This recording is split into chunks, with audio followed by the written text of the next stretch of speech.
I to know that I was worse off keeping you around? That's why I go away. Feeling how it ends is just the worst part. I was in the man, but there was still no way. How was I to know that I was worse off?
Good morning. It is 9:00 a.m. on this 12th day of March 2024.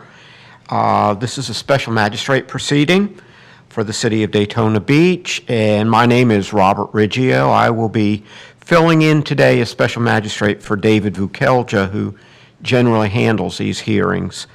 We have a fairly long agenda today, and I know all of you would prefer to probably be somewhere else.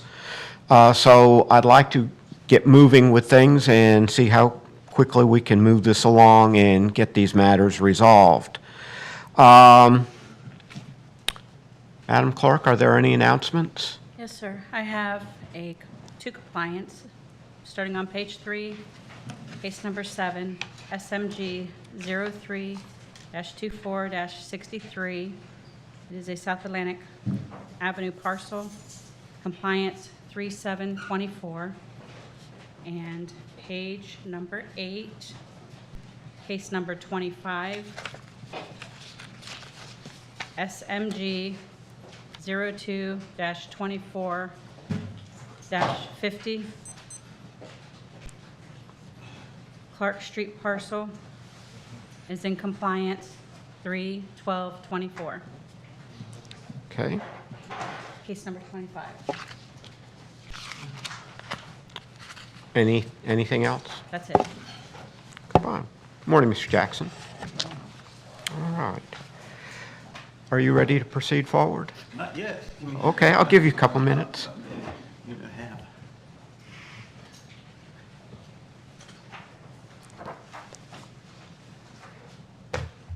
I'm ready to go.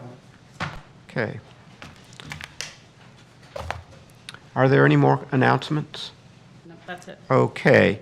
Then we will proceed to the hearing of cases. First thing, there will be a slight change in the agenda. Number 11 on page 4 will be heard first. The attorney who is representing the respondent in that matter has a trial later today and is eager to get ready for that. And we will also be moving up the lien reviews following that, since they have basically all been resolved, and that way we can move those folks out of here quickly. Procedure for any of those who have not been here before. One other thing, I noticed there's a couple of attorneys in here. Do you have cases today? I do. I would like to move those up if we can. In which cases? 8? Okay. So we will do number 8 after the lien reviews. Are there any others? 28 and 29. And you have 28 and 29. Okay. Good morning. You are first. Number 11. Okay. You're not going to be heard via Zoom. No, he's here in person. I prefer that anyway. It makes things move more smoothly. All right, so just for those of you who may not been into one of these before, the procedure is quite simple. If you're the respondent or counsel, if you're the respondent, please come forward, state your name at the lectern that would be to my left. You will be then sworn in by the clerk. The inspector of the city will be over here at the right lectern and will give a brief synopsis of the matter and what is the city has charged the respondent with and the basis for that, and evidence which will also be displayed up on these screens if there are photographs. And at that point, after the inspector finishes, respondent or counsel will have plenty of opportunity to respond to whatever has been stated, if there's rebuttal, if there are defenses, whatever that you feel is appropriate. And then ultimately, I will hopefully be able to render a decision on it. Let's get beginning. The first thing we need to do is swear in all of the city staff who will be giving testimony today. Do you swear or affirm the testimony you're about to provide is the truth, the whole truth, nothing but the truth? Okay, as I said, we will begin with case number 11, SMG 10-21285, Kasi Investment LLC, and Emil A. Dotel and Miriam P. Aversano.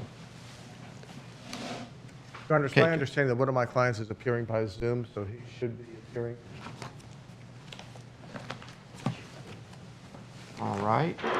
We have sent him the Zoom link. Good morning, Your Honor. I do not have a case, excuse me, 11 via Zoom. Thank you. Bend to Mike. Mr. Avasano. This, I take it, is going to be a contested matter, so we probably need your I don't think client's it's going to be contested. I think that the city is going to indicate that there has not been a lot of communication between us and the city. I think that's what he's going to indicate. This has been a long-standing case, which has been fairly complicated in that my clients had purchased a property that they thought was in compliance and found out subsequently that it was not in compliance, and subsequently got served with a notice of non-compliance approximately 2 years ago. Gentlemen will correct me if I'm wrong. The General Magistrate, Mr. Vucalja, had done a lien reduction on the prior owners after my clients had received title to the property, which would indicate that it should have been in compliance, but I don't think anyone's going to contend that it was in compliance. But that's complicated the matter. My clients have been attempting to, it's regarding a parking situation. It's a fourplex. So we're supposed to have 8 parking places. The city is requiring that we have paid parking. We're attempting to get the engineering and so on, and it's taken a lot longer than, quite frankly, it should have taken. And that's the position. I have not been involved in attempting to get the subcontractors or contractors involved in the parking situation, and that's why my client was appearing by Zoom to express what efforts he was making. I do not see him by Zoom, but maybe he's here. Mr. Jackson. Good morning, Anthony Jackson, attorney for the city. Mr. Hughes, I don't know if you understood what the IT was saying, but we did not have anyone on Zoom Oh. that was waiting to be heard Okay. on this case. And we, although Attorney Hughes said that it's not contested, we are asking for a fine. We have a little different perspective of the circumstance and a couple of the facts. He was pretty much right on, except at the time that the lien review was granted, it was known that the property was in non-compliance, but and it was something that we kind of asked the magistrate not to do, but he did because of the circumstance of them being a subsequent purchaser and so forth, purchaser. But our intent today is to ask for, this has been going on for some period of time, and I'll let the inspector speak to the circumstance, but our intent is to ask for a fine, so I don't know if he wants to continue wait for his client or if he wants to continue with the proceeding.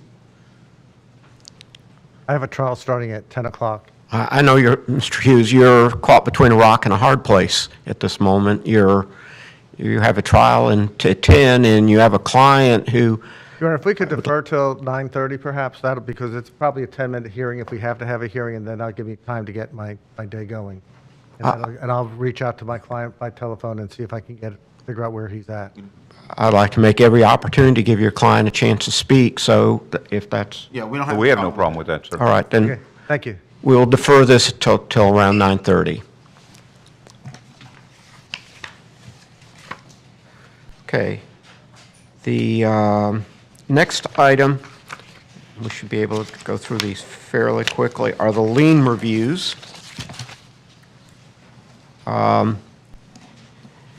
First lien review is SMG 01-2318, Paul W. and Beatrice I. Zavitsky, 840 North Halifax Avenue. There is currently a lien with recording costs in the amount of $1,824.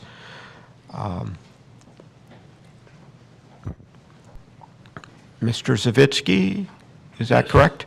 If you would mind being sworn in? State your name for the record. Paul W. Zavitsky? Do you swear or affirm the testimony you're about to provide is the truth, the whole truth, nothing but the truth? I do. Thank you. Okay. Mr. Stenson? Good morning, John Stenson, Code Inspector of the City. We have met Mr. Zavinsky prior to this and come to an agreement of reduction of this lien to $900. $900. Mr. Zavitsky, is that acceptable? It is acceptable. Okay, then that's what I will order. In case number SMG 01-2318, the respondent being Paul W. and Beatrice I. Zavitsky for property at 840 North Halifax Avenue. I order the lien in that case to be reduced to the amount of $900, subject to being paid within 30 days, or the fine will revert back to the original amount. Correct. And Mr. Zavitsky, if you run into any problems, please contact Mr. Stenson or the city attorney's office and let them know that there's a problem, because at 30 days, it goes back to what it was. That was my problem with the first violation. I didn't respond quick enough. Okay, well, I will. good. All right. Next item is lien review 2 SMG 0422-133 KBI Investments LLC, Diane M. Myers Miller, for property at 209 South Ridgewood Avenue, with a currently outstanding lien with recording costs in the amount of $20,024. Good morning. Morning. Is it Miss Myers? That's If you wouldn't mind being sworn in? State your name. Do you swear or affirm the testimony you're about to provide is the truth, the whole truth, nothing but the truth? Thank you.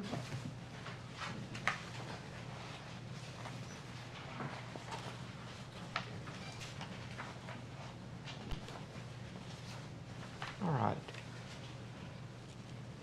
Mr. Clegg, if Yes, you sir. could give the Yes, sir. particular... We came into an agreement with lady here for a reduction of the fine $10,000 with an agreement to pay $10,000, $4,000 within 30 days, $3,000 within 60 days, and the remaining $3,000 in 90 days for a total of $10,000.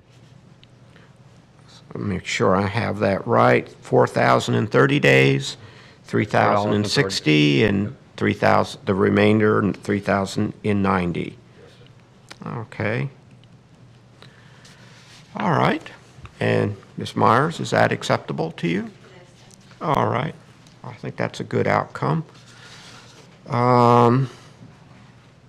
Therefore, in case SMG 04-22-133, respondent being KB Investments, LLC, Diane M. Myers Miller, for property at 209 South Ridgewood Avenue, I order that the lien in that case to be reduced to the total amount of $10,000 to be paid as follows: $4,000 in 30 days, $3,000 in 60 days, and $3,000 in the remaining $3,000 in 90 days. And if payments aren't made according to this schedule, then the amount will revert back to what it was originally in the amount of the $20,024 and continue to draw interest and whatever other fees are added on. And again, if you have any problem making those payments, let Mr. Klieg or the city attorney's office know immediately that you've run into a problem, because the amount will revert back, and I should add that to the order, if it's not paid in a timely fashion as provided for here, it will revert back to what it was originally, the original amount. Okay, thank you.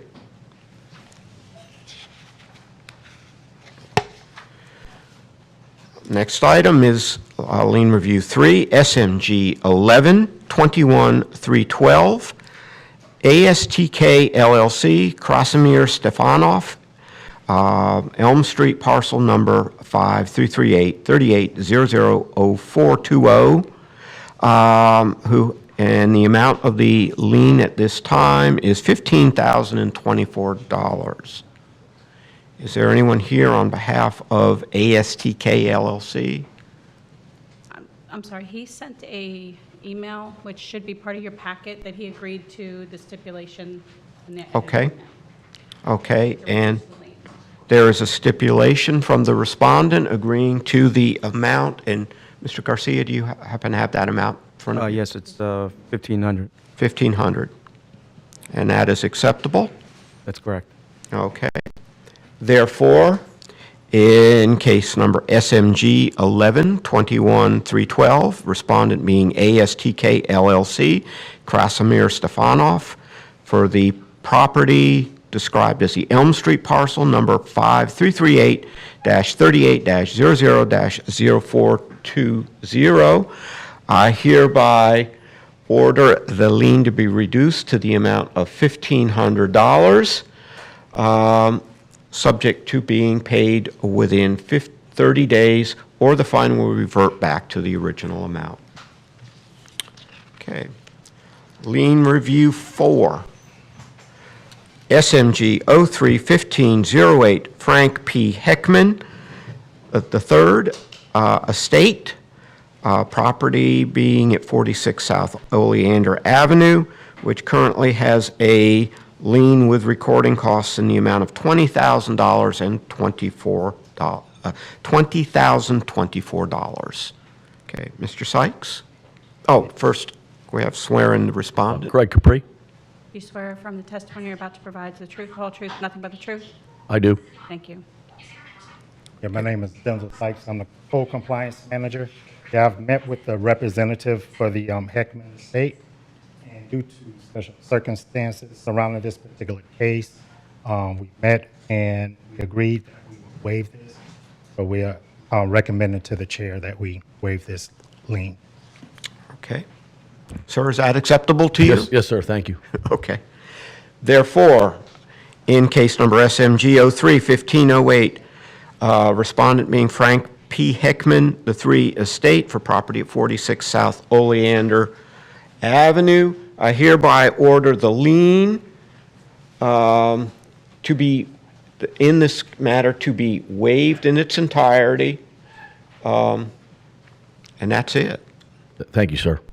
Thank you. Thank you.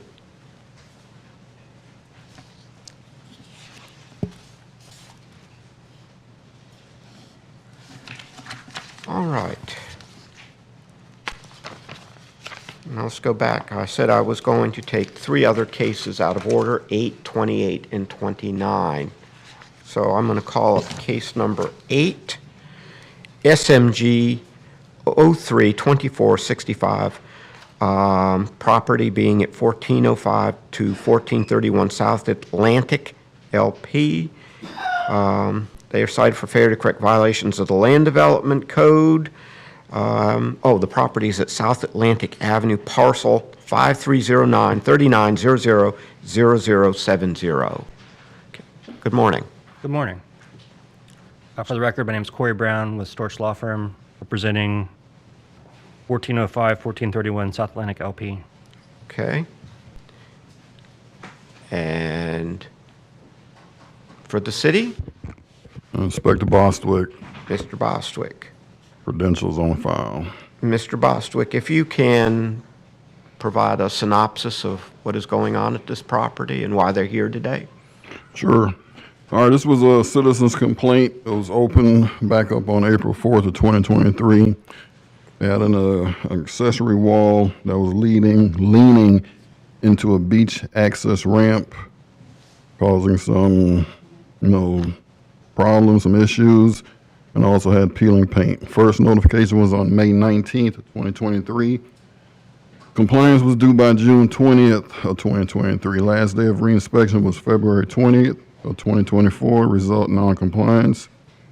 I have no contact with the owners directly, just a local representative, Mr. Ott. Staff requests a finding of non-compliance with compliance due next cutoff. And what is the next cutoff date?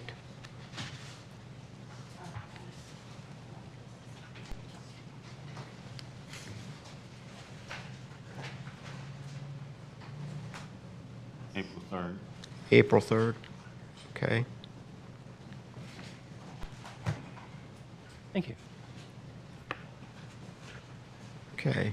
And this is the wall? Yes, sir. See where the steps are?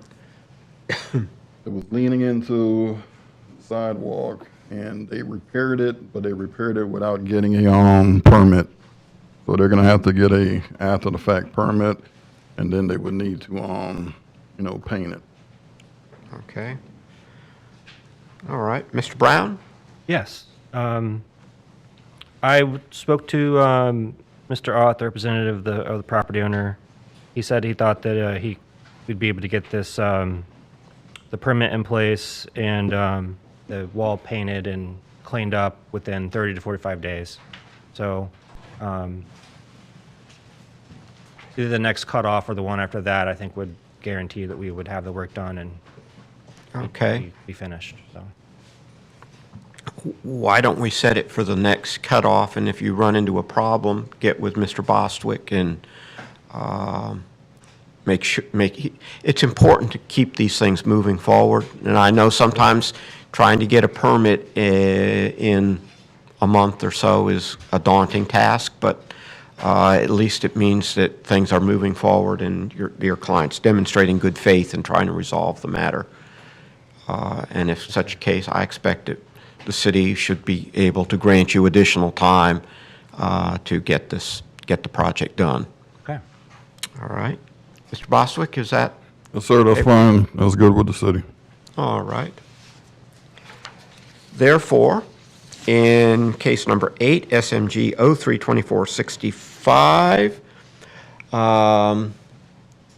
well, first of all, Mr. Bostwick, before you sit down, I do need to find you in non-compliance. Yes, sir. We have just so that we're clear on that. But I'm not imposing anything further at this time.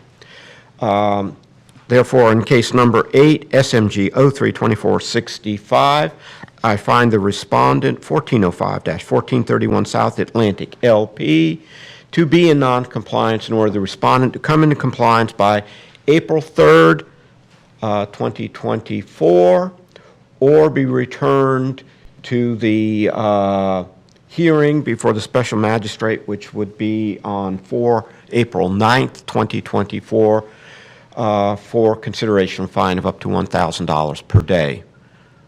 But again, if there's good faith being shown in getting the permit, there can be additional time asked for. That's great. I'm sorry, the cutoff date is April 3rd. April 3rd. I thought you said April 4th. Okay. I almost felt like saying April Fool's Day. I mean, it's the first thing that comes to mind when I think of April, but April 3rd. Yes, sir. Okay. All right, thank you. Thank you. And then we have cases 28 and 29.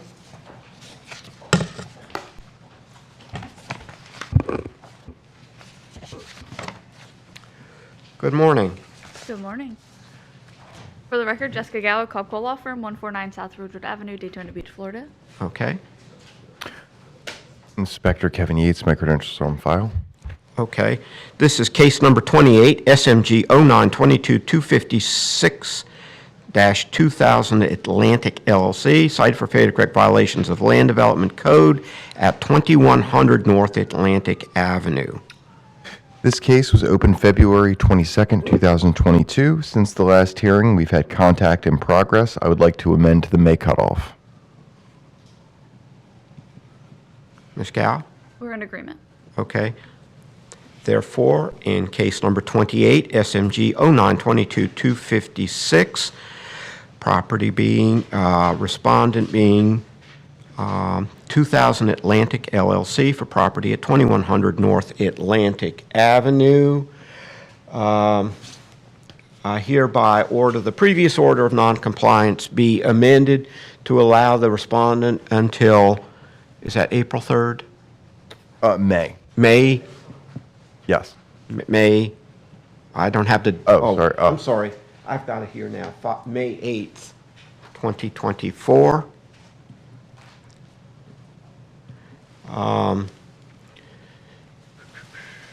To bring property into compliance by May 8th, 2024, or be returned to a proceeding for a special magistrate for consideration fine of up to $1,000 per day.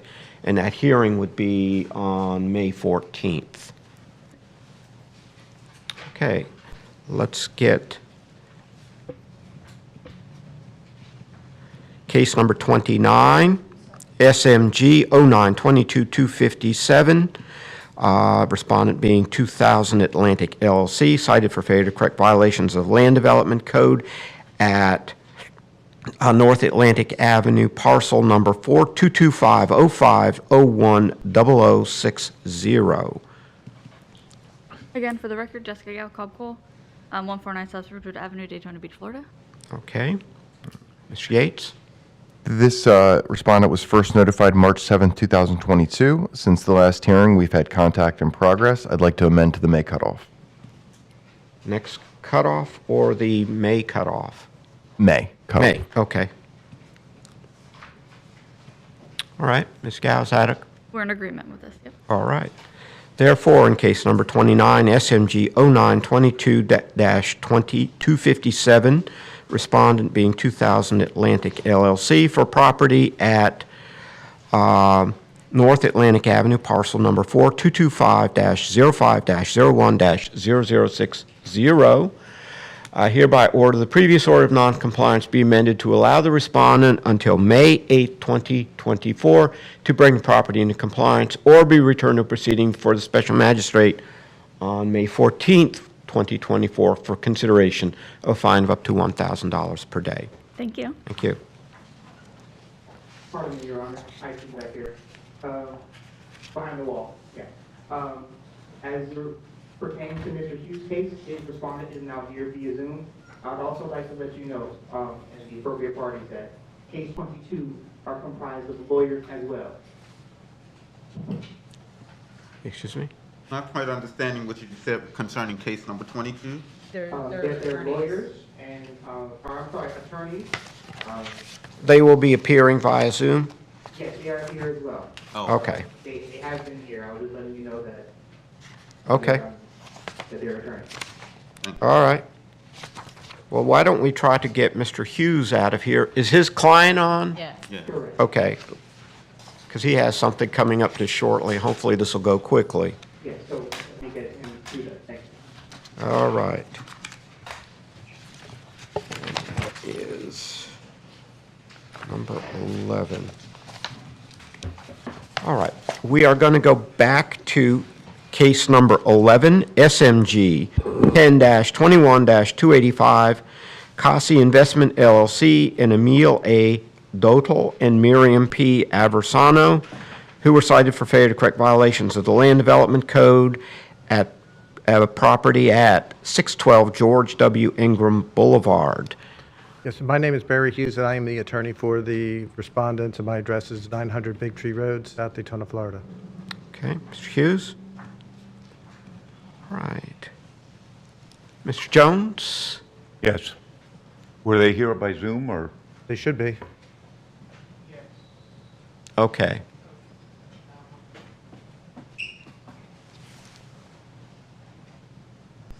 My office had gotten in touch with him. He said he's having trouble getting in, zooming in or connecting on the Zoom, and that's why he was late. But she had waited while he connected and thought he was on. There he is. Okay. Sir? How do you pronounce your last name? Dotel. Dotel? Mr. Dotel, we will need to have you sworn in if you are going to be giving testimony. He will. Sure. Okay. Madam Clerk? You raise your right hand. You swear or affirm the testimony you're about to provide is the truth, the whole truth, nothing but the truth? Yes.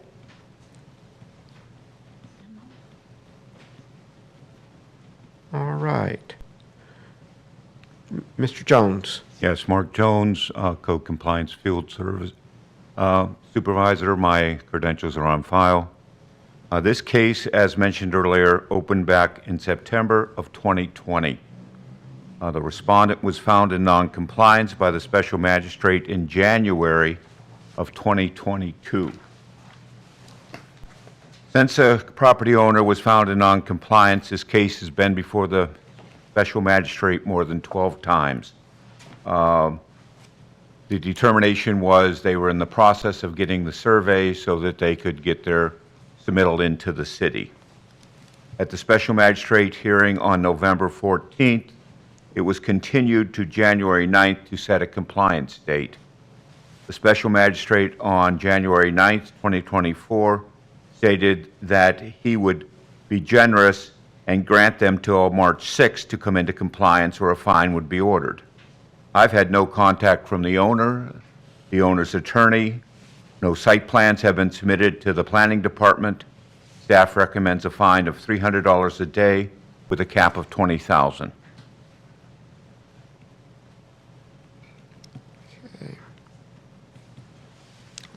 Anything further, Mr. Jones? What? Anything further?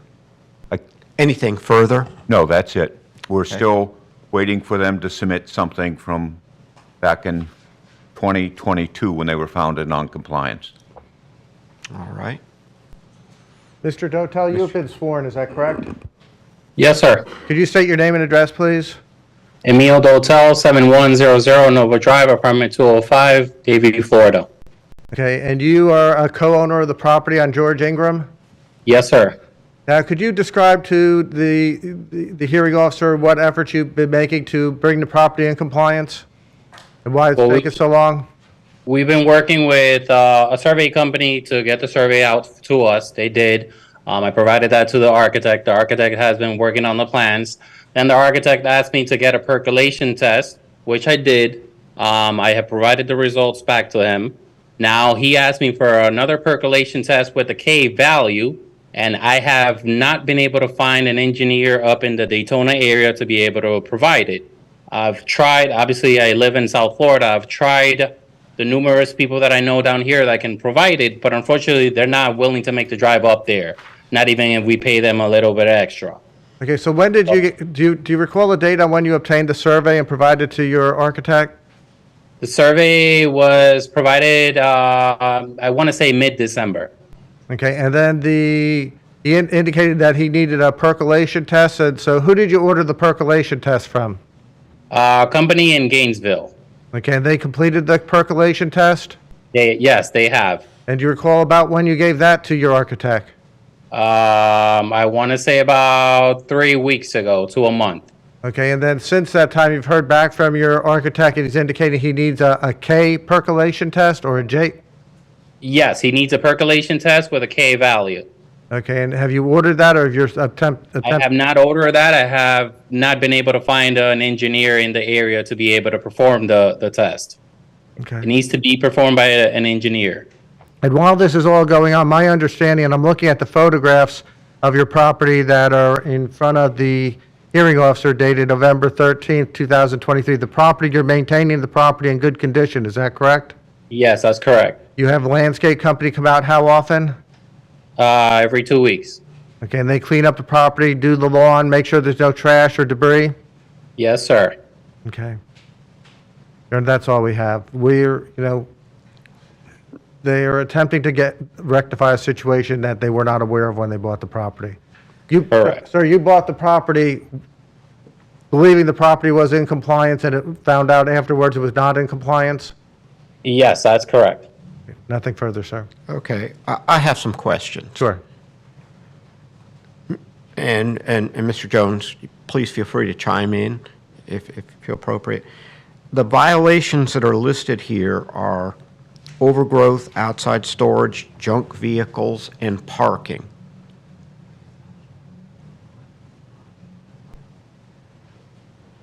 Have they? Yes, sir. Are there other things? No, they are maintaining, after through some challenges, we did get them to start maintaining the grass, the bushes, the trash, and the debris, and the junk vehicle was removed. Okay. The main thing that we've been working on for the last couple of years is getting them to submit for a permit. Is this for the parking, to For the do some parking additional only. paving or Yeah. whatever? This is a quadplex that has been occupied, is occupied at this time. The last I was there, all 4 units appeared to be occupied. And the grassy area that you see on the right, that's typically where cars are parking throughout the day or evening. We have had this discussion, numerous hearings, that they're working on getting the architect to submit something. This has just continued since, quite frankly, back in January of 2022. It's been going on for over 2 years, and they haven't been able to get plans submitted. My problem right now is I can think of right now about a half dozen engineering companies that do nothing. This is pretty much stormwater issues, what I'm hearing, that are in Daytona, in this area, who do this kind of work. This is not a difficult thing to do. We agree, sir. That's been our discussions in the past. As I said, I have not heard anything. I never hear anything between hearings until the attorney attends. I have never had any communication with the property owners. Okay. Mr. Hughes, I understand your client's argument, but I'm sure you're aware of a lot of firms in this area who do stormwater type work. Parking lot's not a difficult thing to get a permit for. You wouldn't think. Well, if you can't find an engineer, but I think you could just go down to City Hall or call up the Water Management District, because I expect that's probably going to have to go through them as well. There's a process that would be involved, and once they submit the plans, it's going to be a several-month process, and then it should be completed. In several months, I'm thinking like 2 or 3 months. Correct. Our problem is we've been going on with the same discussion for over 2 years, that once they get it submitted, and it just continues. Okay.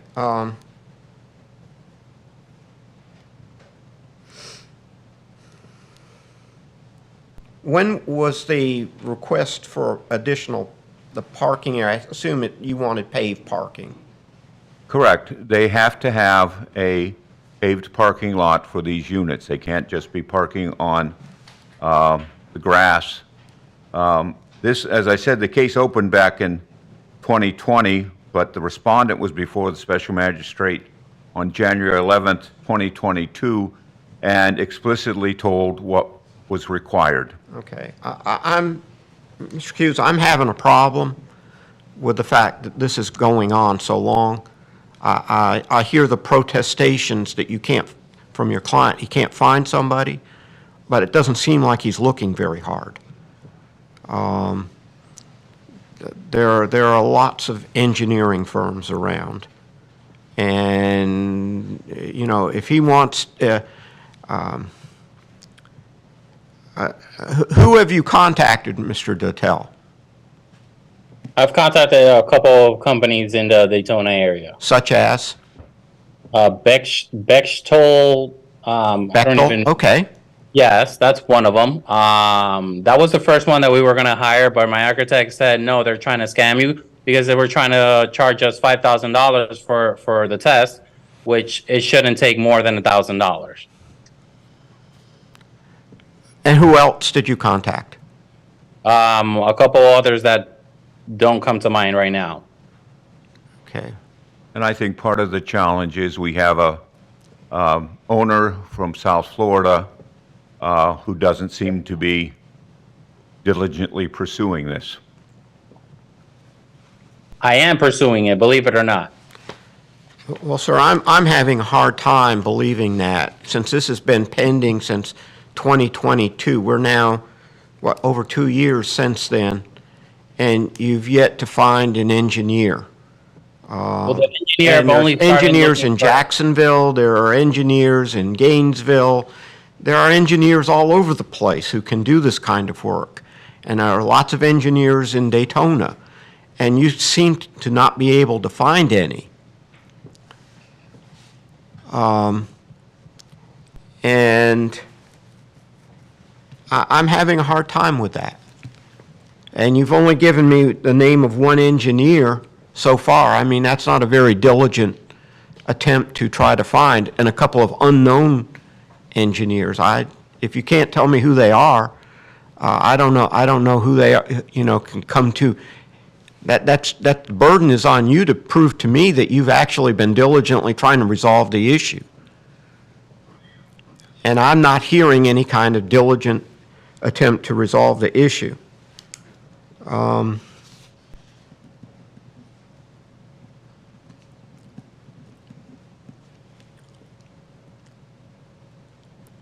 not prone to go with $300 a day because my experience, the fines on these things amass quickly. And if I would like to see Mr. Dotel put money into resolving the problem as opposed to paying fines. If that is, and at $100 a day, that would be $36,500 in 1 year. And I have a feeling this could go on for a year. I'm thinking more of around $50 a day, which amasses pretty quickly too. $18,000 a year. Yeah. Mr. Jackson. Mr. Magistrate, our fine would max at $20,000.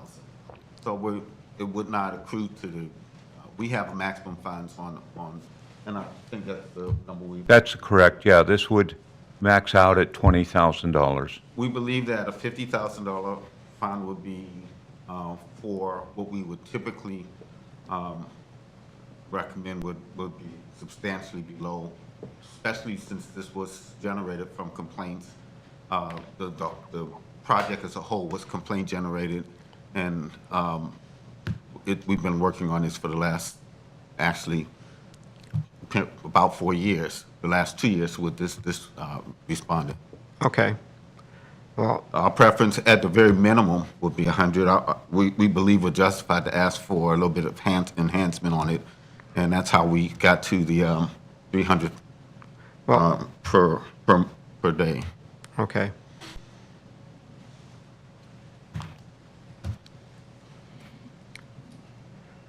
All right. Mr. Dotel, this whole thing could be resolved very quickly by you simply retaining an engineer and putting all your efforts into finding one. Sir, if you allow me enough time, I will get it done. This is not something, I understand that they're saying that this has taken 2 years. This is not something that I've been on top of for the last 2 years. Okay, that's first of all. I am taking care of the situation. I am the one responsible for it right now. But I need a little bit of time to take care of it. If you can allow me at least a month or so for me to submit the plans, then I can do that. But at the same time, this is something that really can't be rushed, because if we submit the plans to the city is going to have an incomplete plans, and they're going to come back to me again, you know, to resubmit. And every time we resubmit, it's more money that it's going to cost us. You know, it's not like we're ignoring this fact. We are trying to get it solved. Which, by the way, it's an issue that started even before we bought the property. Mr. Dotel, unfortunately, as I see it, you are ignoring it. And so I'm going to go with the $100 as requested by the city, and maybe that will stimulate you to get this resolved. It's a simple matter. And you just have to put your focus on trying to resolve it. The professionals are here to help you get this through, and I would suggest to the city that, depending upon the speed with which Mr. Dotel addressed the issue, be taken into account should he want to come back for a lien review, because I expect that this will start to amass a lien on the property. But that is his decision. So therefore, I'm going to. I'm not accepting your argument that you can't find an engineer, and that you've had 2 years now to try to resolve this, and you still are unable to find anybody. And so therefore, in case number 11, SMG 10-21-285. I find the respondent, Kazi Investment LLC, and Emil A. Dotel and Miriam P. Aversano, who were previously found in noncompliance, that they remain in noncompliance, and therefore order a fine in the amount of $100 per day to commence on March 12th. Is that when you would like it to commence, Mr. Jones? That is fine. March 12th. 2024, and to continue each day thereafter until the fine has reached the amount of $15,000 or $20,000, or the property is brought into compliance. Mr. Dotel, I would encourage the city to take into account the speed with which you retain somebody to resolve your problem. There are plenty of professionals up in this area who can do that job, and you have to be able to demonstrate to them that you are trying to resolve this matter. Thank you, Judge. Thank you. Thank you.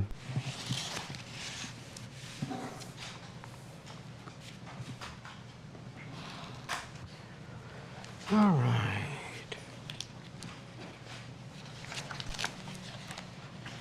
Mr. Magistrate? We've done 11, 29.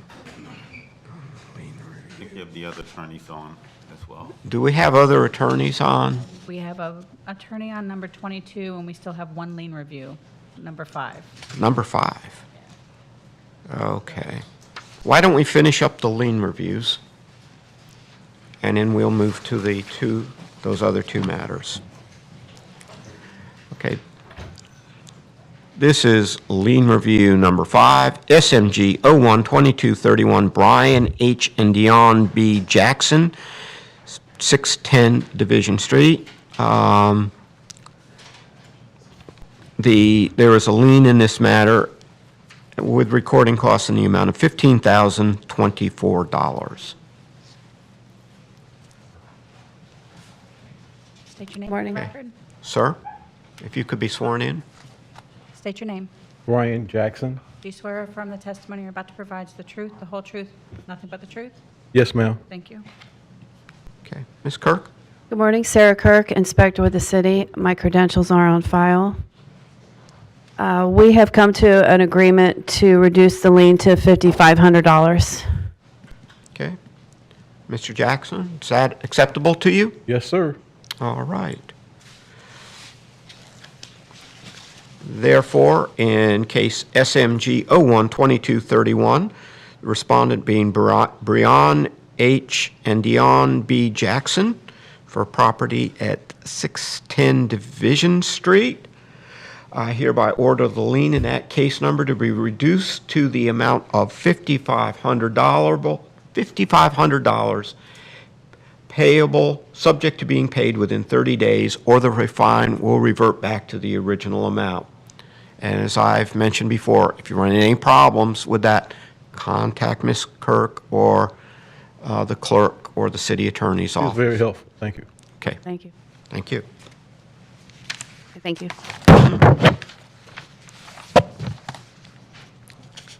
All right, now we have which cases? Number 22, I believe. 22.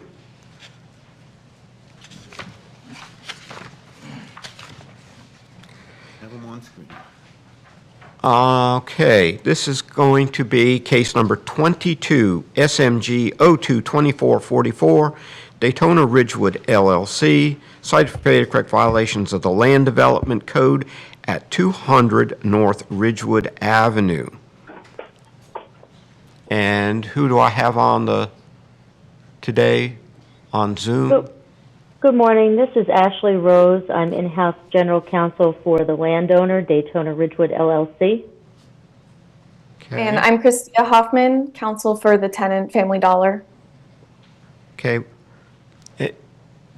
Ma'am, I didn't catch your name. Christia Hoffman. Okay, will you be testifying? I'm counsel, Your Honor. Oh, you're a counsel? Yes. Okay. So no one is present on behalf of the respondent who will be giving testimony, is that correct? That's correct. Okay. All right. Mr. Bostwick, can you explain or give the details of this matter? All right, I'll do my best, Your Honor.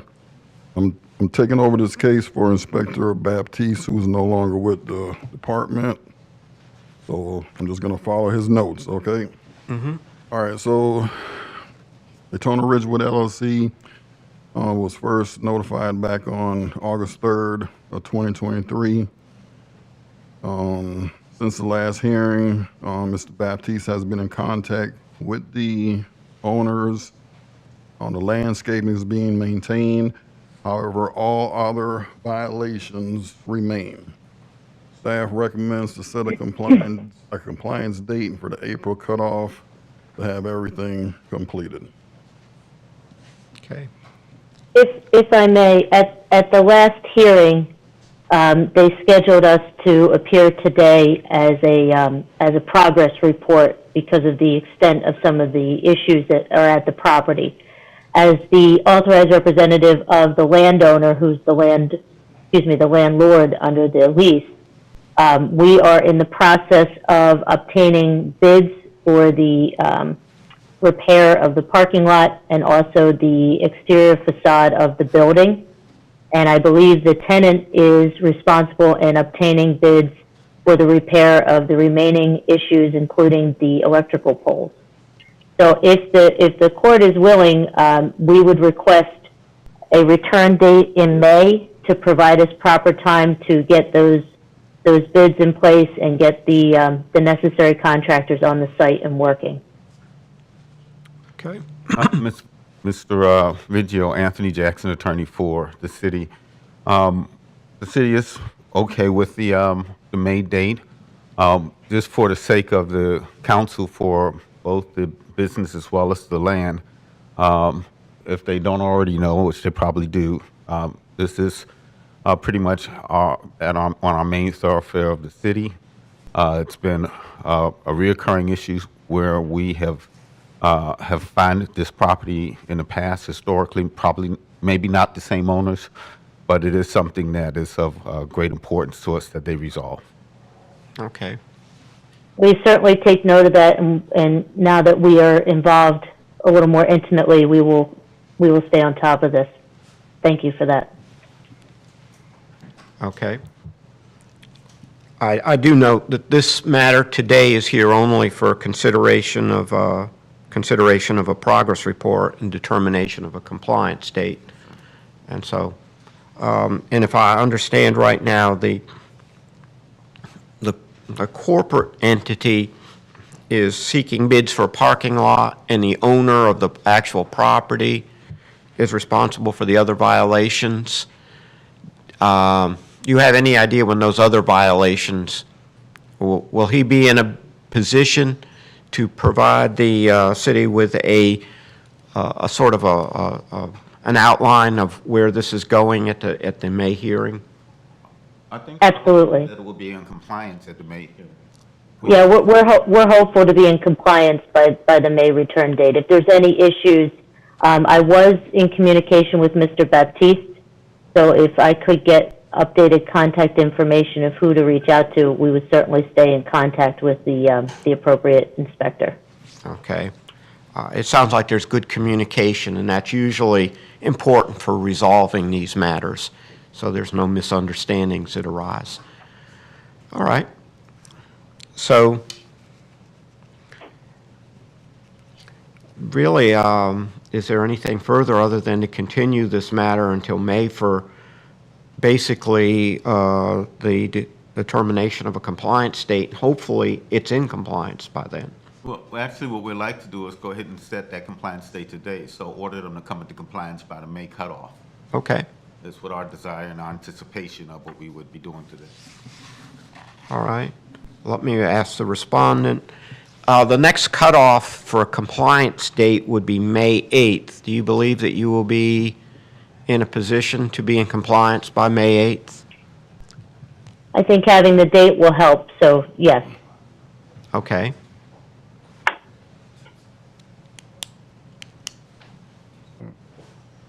May 8th is fine with the city. If the May 8th is fine with you all, then that's what I will do, is since that is what we are supposed to be doing today, is setting a compliance date. And then hopefully May 8th will come, and if you're in compliance, there won't be any need for any further hearings or anything. That's correct. And they'll get that follow-up from the inspector and an issuance of a affidavit of compliance, which is a typical way that we resolve. So, as I said, our hope and anticipation is that they have it done, and of course, as long as they show strong, diligent efforts to get it done, we, of course, I don't know where we would stand because it is a major thoroughfare, but I'm sure the magistrate would hear what efforts they've made. Okay. Therefore, hearing no objections from anyone, in case number 22, SMG 022444, respondent being Daytona Ridgewood LLC, I hereby order that a compliance date of May 8th, 2024 be set for this property to be brought into compliance. And if it isn't, then this matter will be returned to the special magistrate on, let's see, that would be May 14th, 2024, for consideration of a fine of up to $1,000 per day. And if I may, who is the inspector we should be communicating with now that Mr. Baptiste is no longer? Mr. Bostwick, Bostwick, Mark Bostwick. I suspect he can get in contact with you and provide you with his phone number or email. Thank you. Is that correct, Mr. Bostwick? Yes, sir. Okay, very good. Thank you, Your Honor. All right. All right. Do we have other matters where we have attorneys who are present? I am not aware of any other matters that would. No? Okay, then we will go back to taking these cases in the order in which they appear in the agenda. Lien review number 5. Oh, you want to do number 5? We didn't do that? We did it.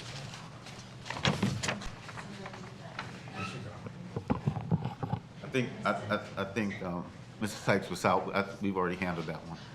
That was Mr. Jackson, I believe. Wasn't he number 5? Yeah, it was. Yeah.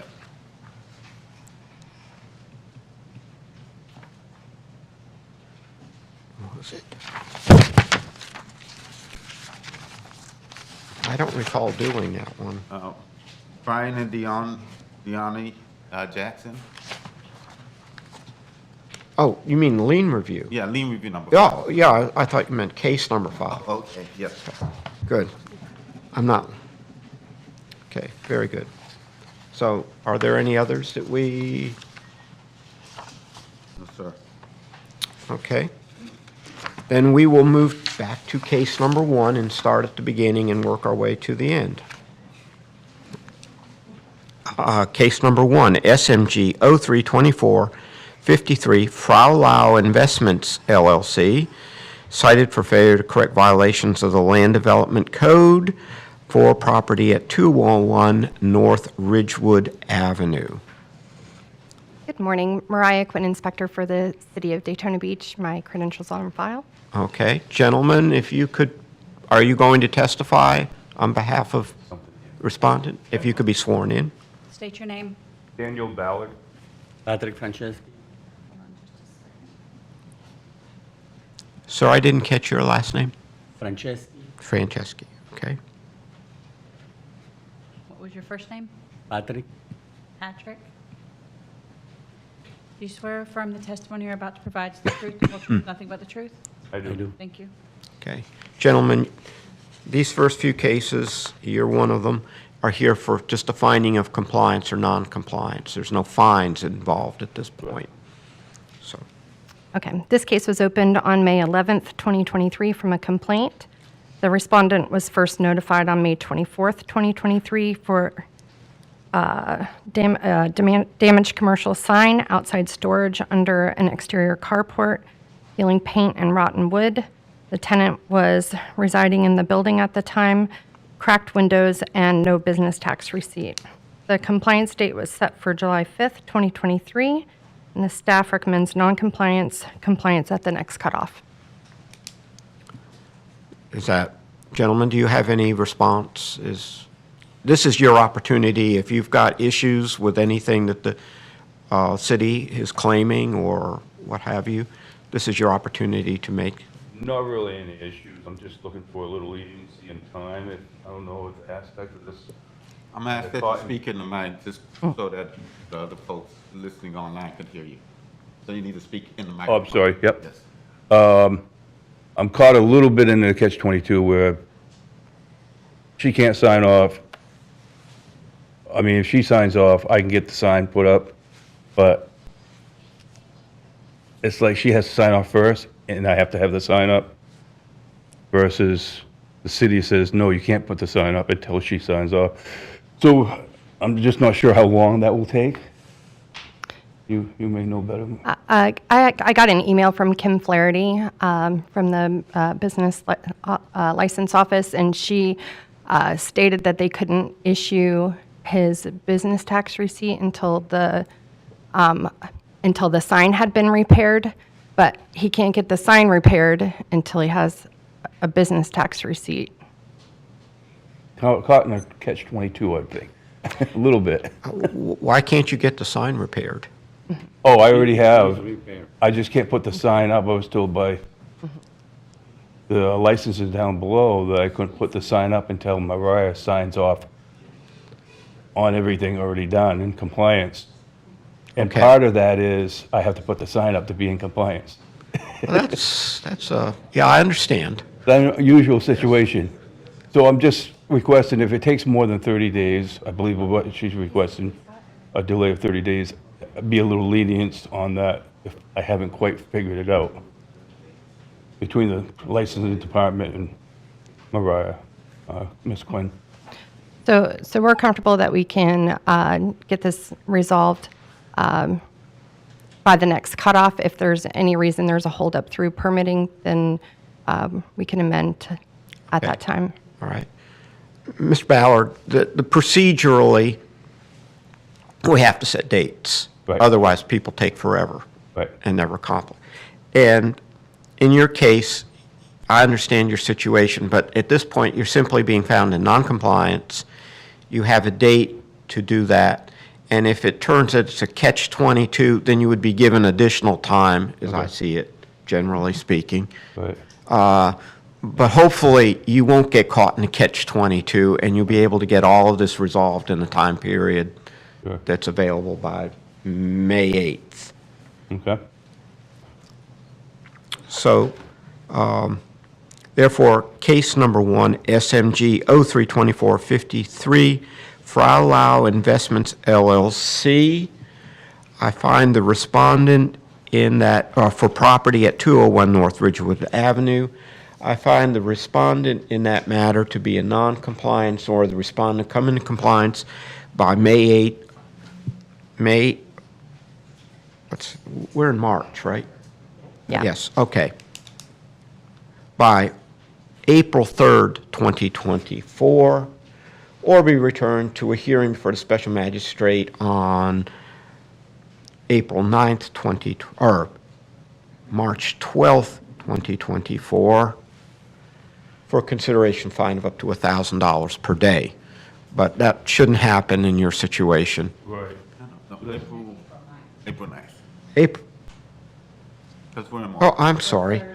April 9th. I scratched out the right one and put in the wrong one. Okay. Come in compliance by April 9th? April 3rd. April 3rd, okay. And then if by some reason, I don't know, I don't see how that's going to happen, Right. you would come back April 9th. Okay. And this is to put you on notice that if there is some mess up and you're not, then you can come back to the hearing on April 9th and say, you can explain your situation, and I don't see why you wouldn't be either given additional time or what have you under those circumstances. Okay, awesome. Okay? Yep. Thank you. All right, thank you. Mm-hmm.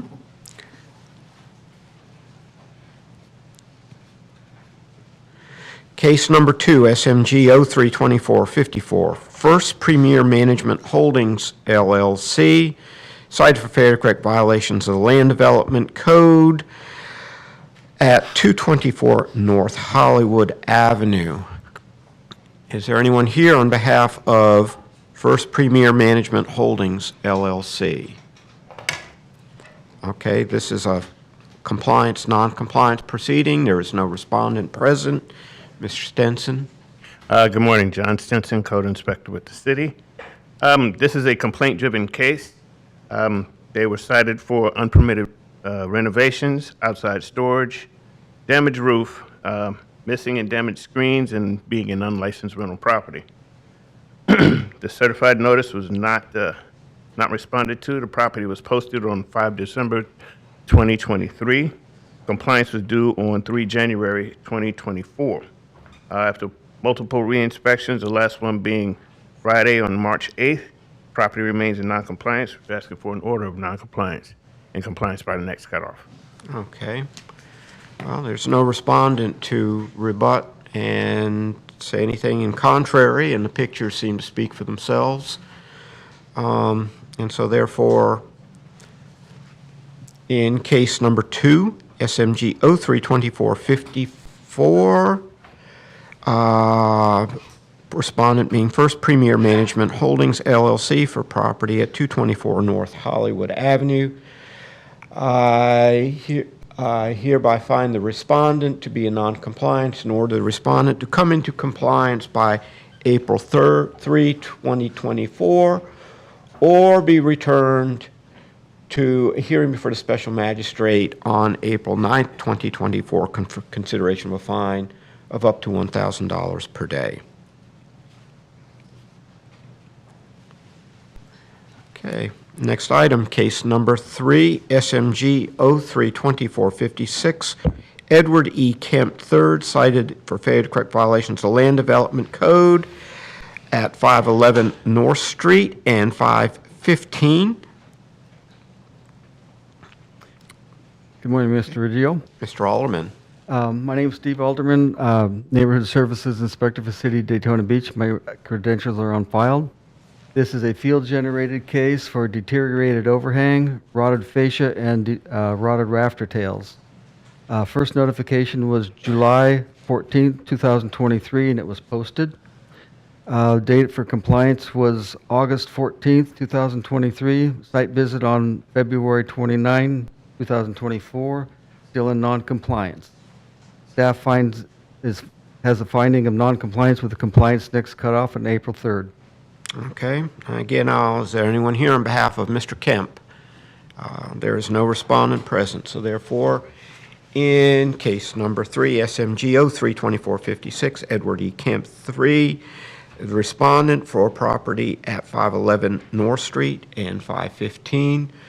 I find the respondent to be in non-compliance or the respondent to come into compliance by April 3, 2024, or be returned to a hearing before the special magistrate on April 9th, 2024 for consideration of a fine of up to $1,000 per day. Thank you. Thank you.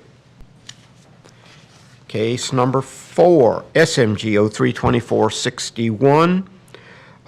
Respondent is Housing Authority of Daytona Beach, cited for various violations of the Land Development Code at 155 Ontario Court, that being 116 Salt Lake Court. Anyone here on behalf of the Housing Authority of Daytona Beach? There's no respondent present. Okay, good morning. Ms. Kirk? Thank you. Okay, okay, this case is a complaint-generated case that I received on December 5th of 2023 for an inoperable heating and air conditioning system, dishwasher, no heat, missing electrical covers, defective interior services. First notice was January 12th of 24. There's been no compliance. Staff's recommending a finding of non-compliance with compliance due by the next cutoff. Okay. Again, the pictures speak for themselves. Therefore, case number 4, SMG 032461, respondent being Housing Authority of Daytona Beach for property at 155 Ontario Court, 116 Salt Lake Court. I hereby find the respondent to be in non-compliance and or the respondent come into compliance by April 3rd, 2024, or be returned to a hearing before the special magistrate on April 9th, 2024 for consideration of a fine of up to $1,000 per day. Case number 5, SMGO 32462, Housing Authority of Daytona Beach, cited for failure to correct violations of Land Development Code at 155 Ontario Court, also 252 Ontario Court. I guess these are alternative addresses. Right at same the location. 155 is the parcel, and then the 252 is the unit. Okay. Respondent is not present. Ms. Kirk? Okay, thank you. This is a complaint that I received in January of 2024 for defective heating and air conditioning system, no heat, and defective interior surfaces. First notice was January 12th of 2024. Compliance was due by January 29th of 2024. The only interior inspection was conducted January 11th of 24, and it's non-compliance. Staff's recommending a finding of non-compliance with compliance by the next cutoff. Okay. By defective interior services, that last one looks like it. Is that a leak that may have occurred? Yeah, there was a leak. The valve wouldn't, they had to turn the valve off, and when they used the receptacle, they'd have to turn the valve on. So when they noticed the leak, that was actually fixed, so that's not on here. They did fix the valve that caused that defective interior surface. But the heater and the air conditioning system is still inoperable, and it's been that way for quite a while. Okay. Well, therefore, in case number 5, SMGO 32462, respondent being Housing Authority of Daytona Beach for property at 155 Ontario Court, open parens, 252 Ontario Court, close parens. I find the respondent to be in non-compliance and order the respondent to come into compliance by April 3rd, 2024, or we return to a hearing before the special magistrate on April 9th, 2024, for consideration of a fine of up to $1,000 per day. Next item is case number 6, SMG 032459, respondent being DB 153 Corp., cited for failure to correct violations of Land Development Code at 141 South Ocean Avenue. Sir? Good morning, Diego Handel, corporate representative of DB 153 Corp. I am of 1 South Ocean, 1 Oceans West Boulevard, Daytona Beach Shores, Florida 32118. Okay. Raise your hand. Do you swear or affirm the testimony you're about to provide is the truth, the whole truth, nothing but the truth? I do. Thank you. Right. Mr. Bostwick. All right, this case was a citizen's complaint opened back on December 8th of 2023 for concrete rubble, slabs, exposed rebar, pipes, trash and debris, fence, dilapidated fence on the beach side of the property. We also have some debris on the interior of the property that needs to be removed. First notification was on December 22nd of 2023. Property was posted. Compliance was due by January 22nd of 2024. Last day of reinspection was March 5th of 2024. Result non-compliance. There's been no contact with the owner directly, only a local representative, Mr. Cameron. Staff requests a finding of non-compliance with compliance due next cutoff. Okay. Mr. Handel.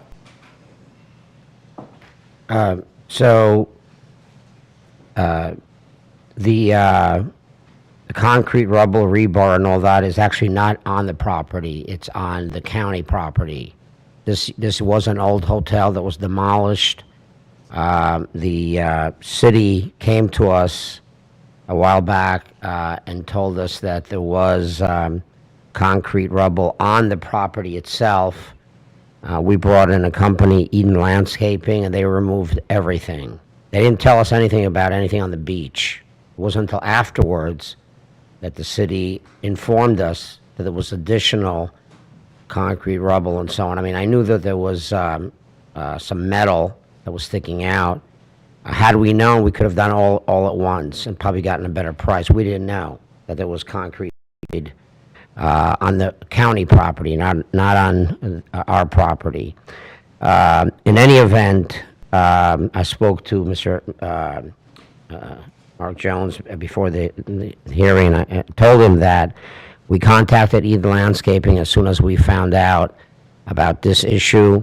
They came out. They said that they could not do the work because it was too deep inside, that we needed heavier equipment, someone with heavier equipment.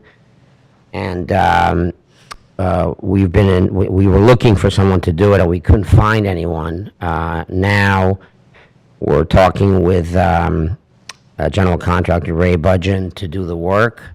I believe that he's going to do it, and we would like to have it done just like the city would as soon as possible, because it's holding up our final permitting. Because this is applying for parking and food trucks and a stage for full electrical. So, as I mentioned to Mr. Jones, I mean, we're okay with it being found in non-compliance, I guess technically, and then simply put it to the next date. Okay. We're not here to, I'm not here to enter any kind of fines at this point, and, you know, and there is always a possibility if you run into issues that you can ask for additional time before a fine is imposed, and that would be determined at a future hearing. So, but at this point, it is in non-compliance, and it's just a matter of getting it resolved. Right. All right. Therefore, I'm just simply going to find your client in non-compliance, set the cutoff date, which is April 3, but stay in contact with Mr. Bostwick, because these types of things always run into hiccups. Sure. And if there is one, let him know. It's better that he knows in advance and maybe can help you deal with it than to have to find out at the hearing as a surprise. So in case number 6, SMG 032459, respondent being DB 153 Corp. for one property at 141 South Ocean Avenue. I find the respondent in that case to be in non-compliance or the respondent to come into compliance by April 3rd, 2024, or be returned to a hearing before the special magistrate on April 9th, 2024 for consideration of a fine of up to $1,000 per day. Thank you. Thank you. We've done case 6, 7, 8. We move on to case number 9. It's also a compliance, non-compliance case. Case number 9, SMG 032464, Bevel Commercial LLC, cited for failure to correct violations of the Land Development Code at 1106 Bevel Road, parcel number 5340-05-22-0060.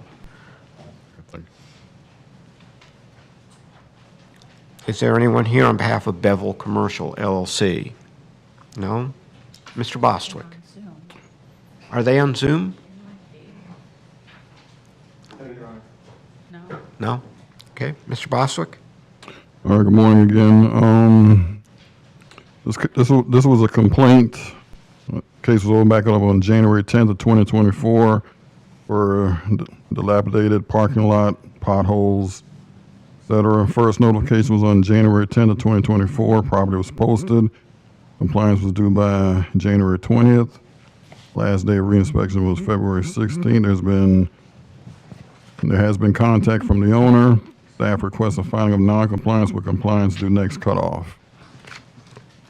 Okay. That's fine with me, and there's no respondent present. So in case number 9, SMG 032464, respondent being Bevel Commercial LLC for property at 1106 Bevel Road, parcel number 5340-05-22-0060. I find the respondent to be in non-compliance and order the respondent come in compliance by April 3, 2024, or be returned to a hearing before a special magistrate on April 9, 2024 for a consideration fine of up to $1,000 per day. Thank you. Case number 10, SMG 0921-247, Jonathan Worsham III, Allison Worsham, and Patrick Worsham, cited for failure to correct violations of the Land Development Code at North Charles Street, parcel number 533844020010. This is a matter which, at this point, we want to establish a compliance date. Inspector Reckenzone, my credentials are on file.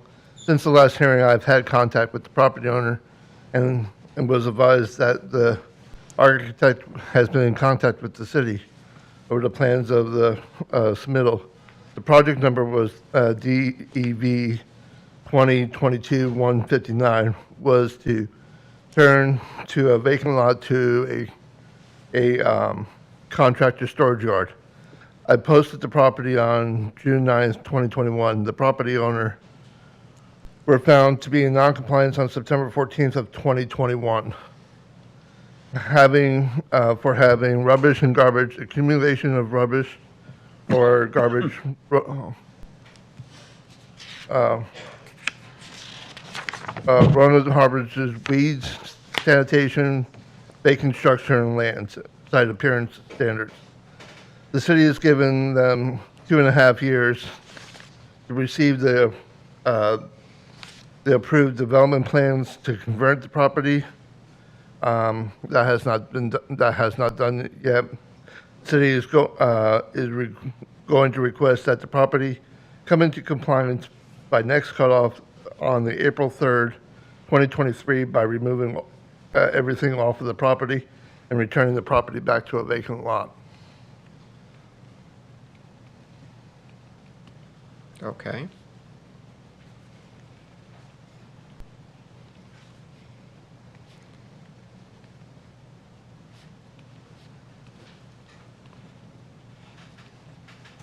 Sounds like you've been working with them for quite some time, and it's going back to the beginning, essentially, a vacant lot. So I do not see a respondent present, so that sounds acceptable to me. Case number 10, SMG 0921-247, respondent being Jonathan Worsham III, Allison Worsham, and Patrick Worsham, for property at North Charles Street, parcel number 5338-44-02-00-10. I hereby order that the compliance date for this property be set as April 3, 2024, and that compliance consists of taking everything off the property and returning it to a vacant lot as it previously was. Thank you, sir. Thank you.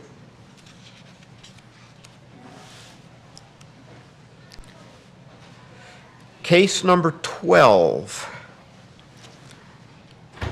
SMG 10-23-244, respondent being 555 Seabreeze LLC, cited for failure to correct violations of Land Development Code at 555 Seabreeze Boulevard and 533, I assume that's Seabreeze Boulevard as well. Yes, sir. Okay. Mr. Garcia. Inspector Garcia, credentials on file. This is commercial property. The owner was first notified of the violations on May 6, 2023. I have had contact with them. I don't know why they weren't here today, but progress has been made. As you can see in the photos, all the construction has been completed, and permits have been pulled and issued. The only thing that we have waiting for is the final inspection to be done for the permit to be finalized out. With that, we're just asking to amend to the next cutoff to allow that to happen, to get the final on the permits. Okay, and that would be April 3rd? Correct. All right, sounds like they're making good progress on this. Yeah, they're pretty much done. All right, therefore, in case number 12, SMG 10-23-244, respondent being 555 Seabreeze LLC for property at 555 Seabreeze Boulevard and 533. I hereby order the previous order of noncompliance be amended to allow the respondent until April 3, 2024 to bring the property into full compliance or be returned to a proceeding before the Special Magistrate on April 9, 2024 for consideration fine of up to $1,000 per day. Thank you. Okay.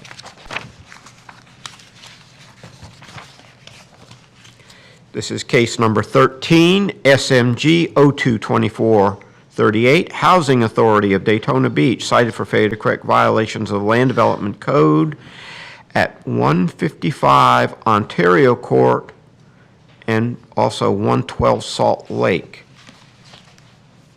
This sounds like the same address. Is this a different unit? A different unit. This one's 112 Salt Lake. but 112. It's contained in 155 Ontario. Okay. Okay.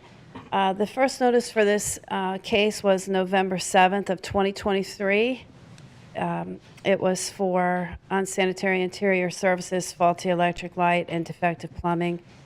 Since the last hearing, I have had contact, and there has been no progress. Staff is recommending a fine of $100 a day to a max of $15,000. Okay. There's no respondent, and that sounds to be within the realm of what should be levied in a situation such as this. And then you said the maximum is $15,000? Yes. Okay. All right. Therefore, in case number 13, SMG 022438, a respondent being Housing Authority of Daytona Beach, for property at 155 Ontario Court. This would be at 112 Salt Lake. I find the respondent, who was previously found in noncompliance, remains in noncompliance, and I therefore order a fine in the amount of $100 a day to commence on March 12th? Today? Yes, please. To commence on March 12th, 2024. and to continue each day thereafter until the fine has reached the amount of $15,000 or the property is brought into compliance. Next item, another fining case. Case number 14, SMG 012421, BAT Development LLC, cited for failure to correct violations of Land Development Code at 711 Park Drive, unpermitted fence and no rental license. Sir, are you here on behalf of BAT Development LLC? Yes, sir. If you wouldn't mind stating your name and being sworn in. Timothy D. Hudson, Sr. Pull the mic up. So Timothy D. Hudson, Sr. you swear affirm the testimony you're about to provide is the truth, the whole truth, nothing but the truth? Yes. Thank you. All right. And if I could ask for Mr. Hudson's relationship to that development? I'm the owner, president. Thank you. Yes, sir. Ms. Kirk? Okay, good morning. Since this first notice for this case was May 4th of 2023, since the last hearing, I have had contact with Mr. Hudson, and there has been progress. Staff is recommending to amend 60 days to the May cutoff for compliance. That would be May 8th, May sir. 8th. Yes, sir. Okay. Does that work for you? Yes, sir. Okay.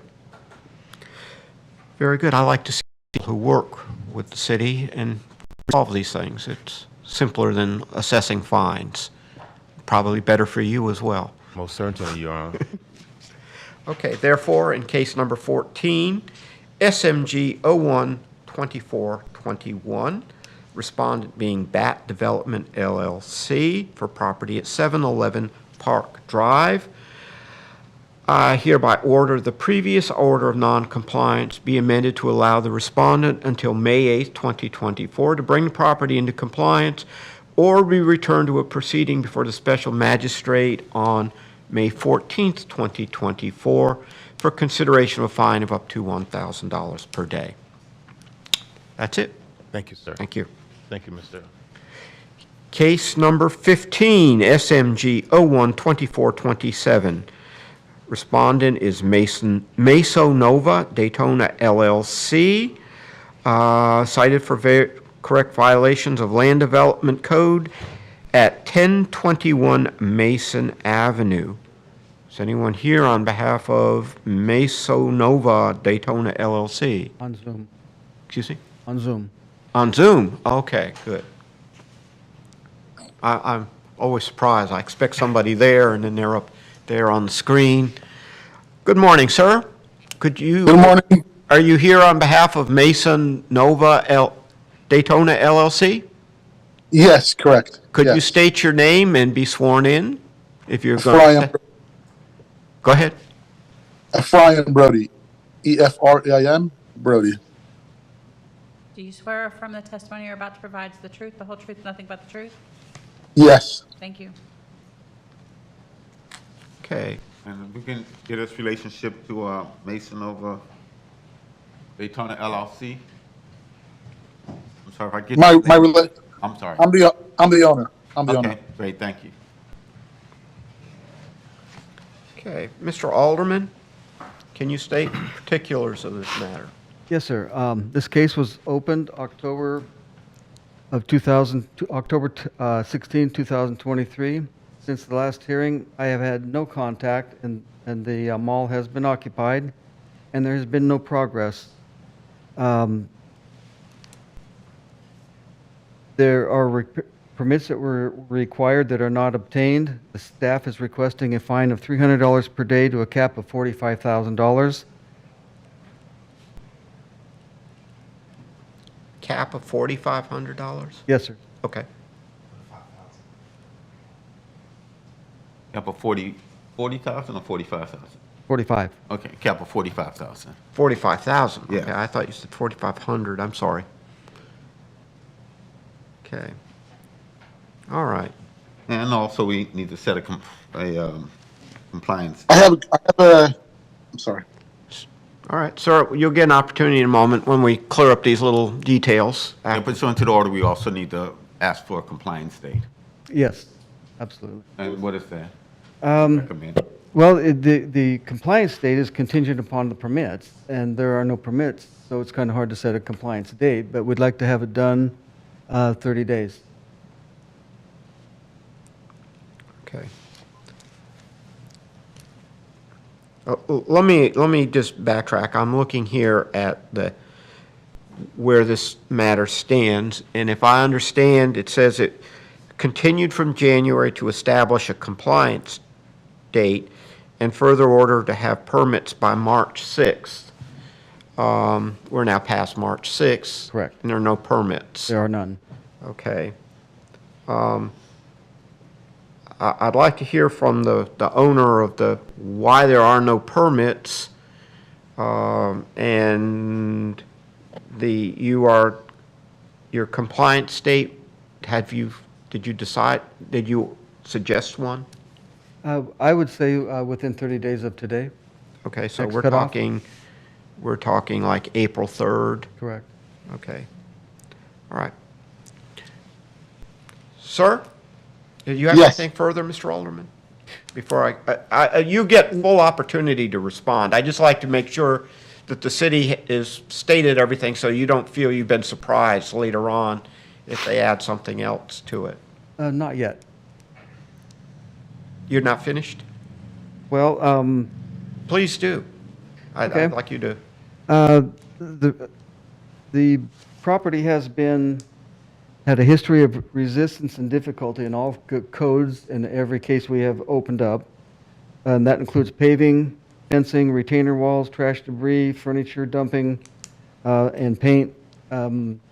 So the city is asking that these things get repaired. And the fact that the lighting is so bad that, as you can see by these photos, there's no actual coverage of the property other than right up against the buildings, and sometimes that is even inaccurate based upon the flood, the light flooding that is off of the stands. The holes in the property are numerous everywhere you go, to the point that there have been auto complaints, people injured, and even the hazard and safety of them as far as getting from the property onto the street. All of the aprons that go from the property onto the street are just completely just gravel and potholes. There is also no striping on the property whatsoever. There's random parking everywhere. There's nothing that has been done, and the property has been basically left in disarray. Even though when I first opened up another case a few years ago, there were big plans there was going to be a complete remodel of the mall. There's going to be a complete repaving of the blacktop, and everything was going to change and all be nice and clean and beautiful. This is a very prominent mall. It's right on a major thoroughfare, and it has become basically an unkept hazard. This is west of Nova? Pardon? This is west of Nova. If you're going West, west on Yes. Mason. Right behind the old bank, all aboard storage is there. There is a bingo game. There's a lot of people, especially a lot of elderly people that traverse this property. Okay. And then at night, there's also, and I have seen them, but it's a little out of my purview, but there are very large gatherings and parties that go on at night, and it's pretty much unseen because there's no light whatsoever. Okay. All right. Sir, this is Yes. your opportunity to have your input into this proceeding. Okay. Number one, I'd like to say we've been filling all potholes regularly. Whenever we're notified there's potholes, we do fill them, and Mr. Alderman knows that. Any garbage that's on the property, we've been cleaning up regularly. He knows that as well. Regarding the striping, and we plan on doing a complete renovation of the parking lot and the facade of the building. We've been waiting for the replat to be approved by the city.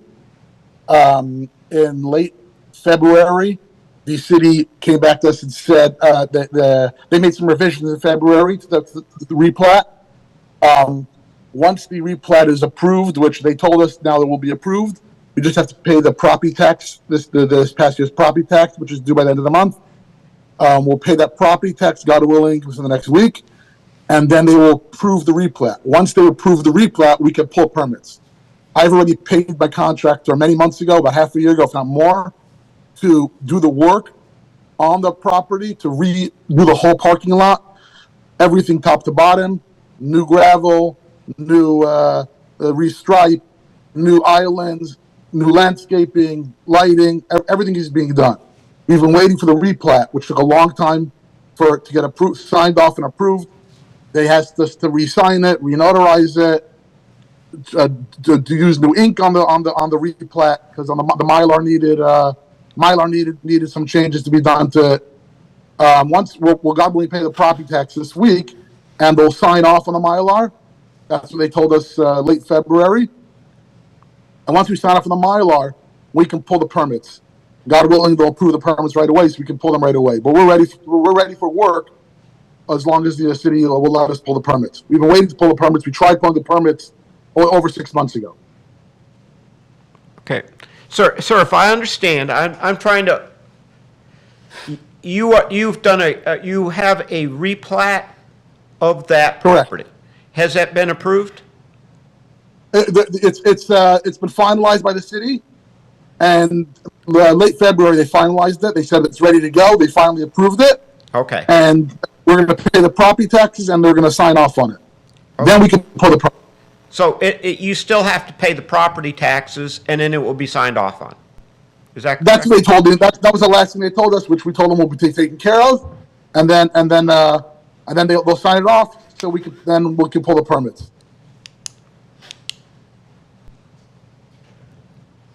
Okay. Well, sir, I'm just trying to understand my own mind, because there are several chicken and egg arguments going on right now.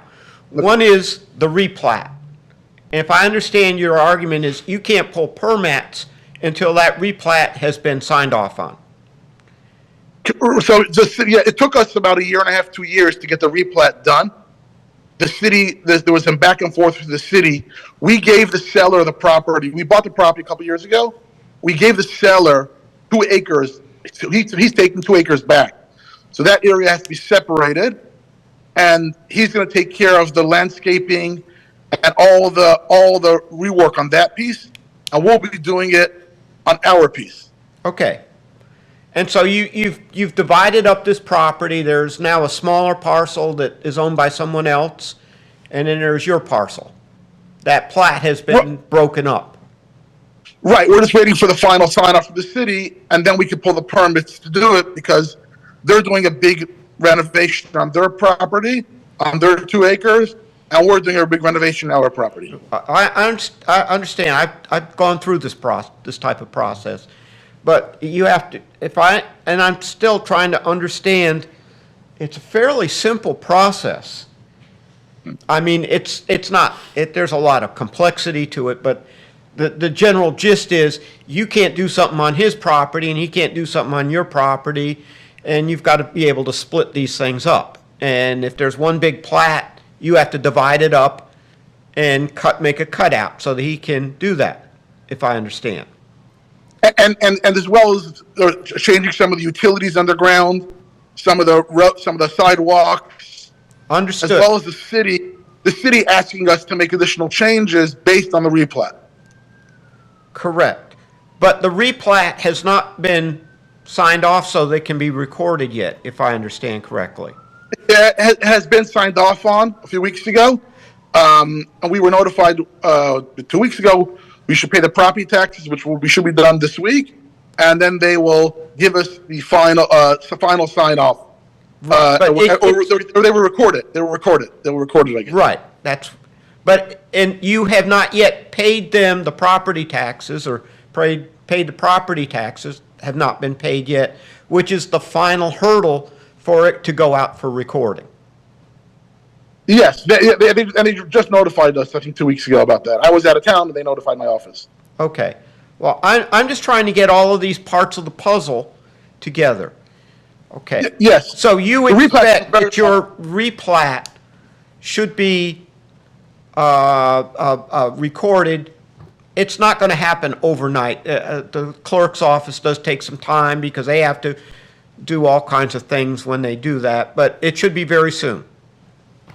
Yes, and then I hope I hope they'll approve the permits right away without going through many revisions, so we can pull them, because I've already paid the contractors, I just want the work done. I understand, but the city can't approve your permit until the replat's been recorded. Correct. Okay. Correct. I'm just trying to simplify this so that I can understand it, and you've got a process that you're going through. And if I understand what you're saying right now is the city expected to have permits complete by March 6th, signed off on. Okay? You are maybe a couple weeks behind. And, and that you, in a couple weeks, will have the plat so that you can then address these issues with the city, and then they can issue the permits, hopefully. Yes, and the permit is for the complete renovation. We have all the plans. We're just waiting for them to, once they approve the plans, we can pull the permits and run. Okay. It sounds to me that and Mr. Jackson or whoever wants to chime in on this, that the action that was to take place today and what was considered back whenever this was done has been affected by the fact that the plat has not yet been recorded, which means that perhaps this action needs to be considered on April 3rd. At which point, hopefully, based on what the respondent is saying, they will have the plat approved, and they can then come forward with the permits. And then we just spool everything forward a month. Can I ask the owner Yes. a quick question? Please. Sir, where is the new plat? Is it part of the all aboard area to the east? The in front of yes, the east in front of all aboard. There's about 2 acres that they'll be separating. Okay, does that include the building that is the old gas station grocery store that's been somewhat abandoned? No, that's not part of our property. That's not. Okay. That's a separate property. One of the things I wanted to mention, you were on Zoom this last month, you and your representative. Yes. And you knew that these permits were coming up, correct? What was coming up? Yes, the permits that the city required or requested were supposed to be ready this month.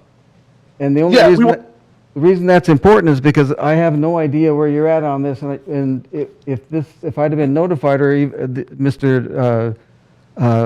Sykes or Mr. Jackson would have been notified, at least we'd know where we were standing on this at this point. But right now, we're still like we've just started. So Okay. Will you be able to get the taxes paid and the plat done within a month? Yes. That shouldn't be a problem. That's not a problem. But I just hope we'll be able to pull the permits fast enough. I hope the city will approve all the plans, etc., and let us pull the permits right away. Well, first of all, sir, the permits, if you have a plat, this was approved by who? The county or the city approved the plat replat? City of Daytona. City of Daytona. So Chris Hurst. So that has been approved. It's just awaiting recording. Yeah, they made some changes. They made changes in February, numerous changes. Okay, and it's approved. It's approved. Yes. It's the final document that incorporates those changes is waiting to be recorded. Am I correct? Correct. The Mylar, correct, yes. The Mylar. And the only thing that's holding it up right now is the payment of the property taxes. Right, That which we is should in the works, if I understand from you. Correct. Okay. So you have a document that your engineers should feel confident that they can work off of. Correct. We've already have all the plans. Yes, correct. Okay. Correct. So that means that your permits, well, I don't believe you can file them yet because the plat doesn't exist in its proper form. You should be ready the minute that the plat is recorded to file for permits. Correct. The plans were done, I think, about 2 years ago, so I just want to make sure the city won't make us do any revisions to the plans, to all the plans. But as far as I know, they're ready to go. Okay. Well, from my experience, I have never counted on a date for permits to be approved. Things always happen, and sometimes people misread things, sometimes things, and so you can count on applying if you're a respondent. I can apply for a permit by such and such date, but you can never count on it being approved by such and such date because there may be things that an engineer didn't take into account. Any number of things can happen. And so I'm trying to structure something here so that you can go forward but not end up with things that you may not be able to accomplish and run into troubles because of that. So, Mr. Jackson, I see you coming up here, and maybe you want to, I'm trying to figure this out. Yes, Mr. Richard, Anthony Jackson, attorney for the city.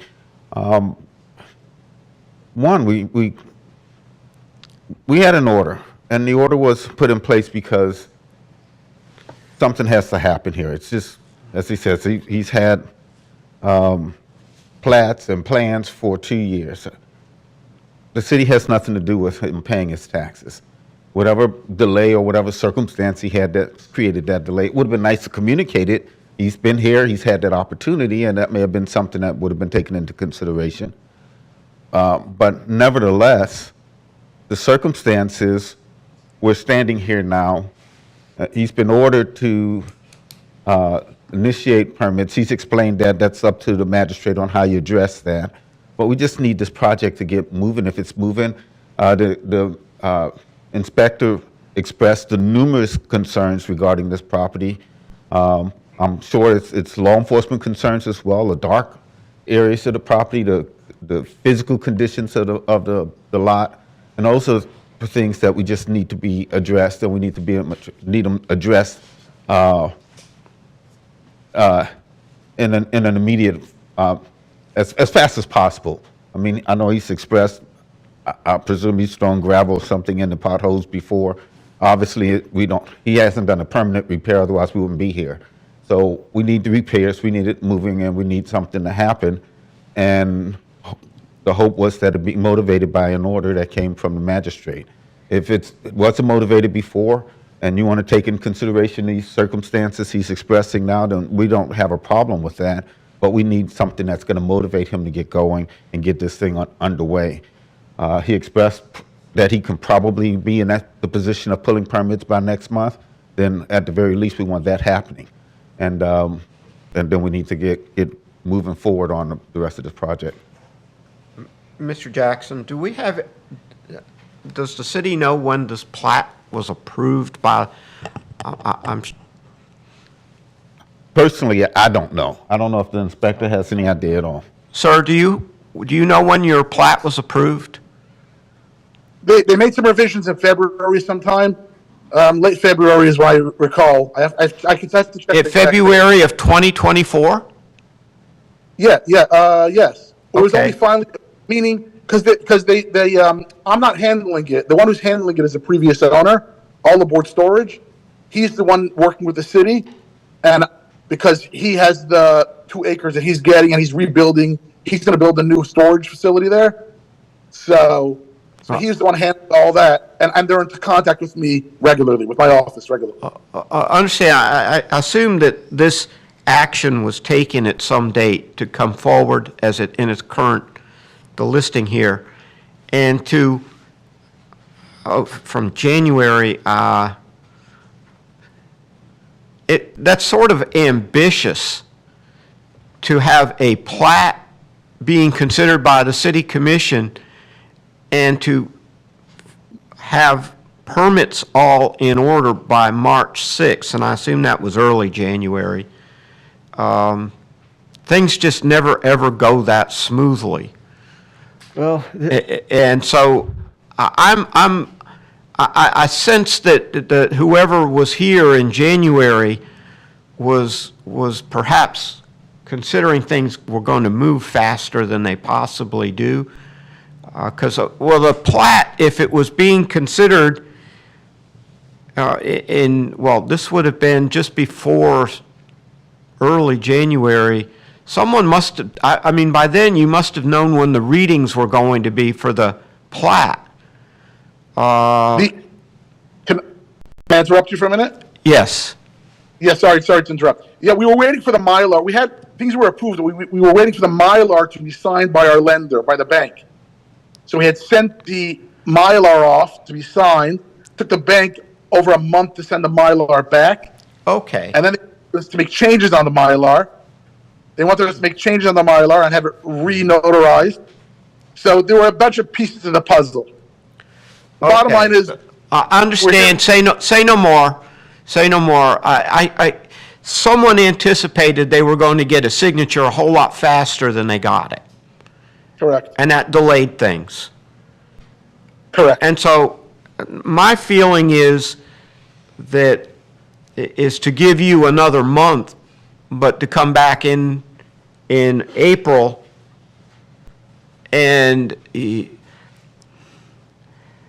hopefully these permits are fairly simple and straightforward, and your engineers or whoever is applying for them is going to make known to city staff they have a client who needs something that is in a hurry, and to make every effort to try to make sure they don't make any math mistakes, they dot I's, cross T's, get everything right on the first go-round. And even then, I suspect that's going to be a bit ambitious. This is from from what I have seen with projects of this nature. And I know the city's eager because I see the pictures, and that is an area that is a disaster in a way at night and to drive through. And the pictures of potholes and lights out and kids congregating there at night, these are not good things in a city. And so the city has an interest from that standpoint. You have an interest from the standpoint of as a developer and someone who is trying to do something and is caught in a process that sometimes works slower than you anticipate. And I'm going to throw this out to the city and what does the city want to do? I feel uncomfortable trying to drop a hammer on somebody who is trying to move a project and then discovers that they get a lender or what have you that holds up the process, and they have no control over that, I assume. Mr. Riggio, this case was opened up in October of last year. I have really had no contact with them. They've been at every hearing by Zoom, and so the city would not be against another 30 days, but we would like to maintain the fine rate recommendations, and those are based upon the property's tax assessed value, and that's as fair as we can get. Mr. Alderman, if you could explain, you said fine rate? Oh.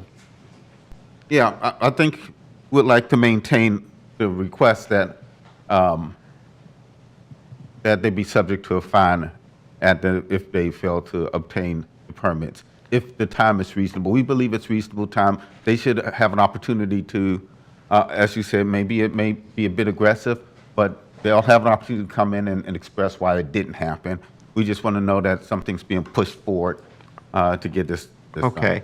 And what you're saying is, would we bump up the permits to the April 3rd date? Yeah, we're basically saying continue the current orders to the next month. Sir, did you hear what we're discussing here? Essentially, and essentially, really, I don't know. in a project like this, there usually needs to be point people who keep the project and the city all on the same page. Okay, and it sounds like the city has a real interest in this property and resolving these issues. You have a real interest in developing it.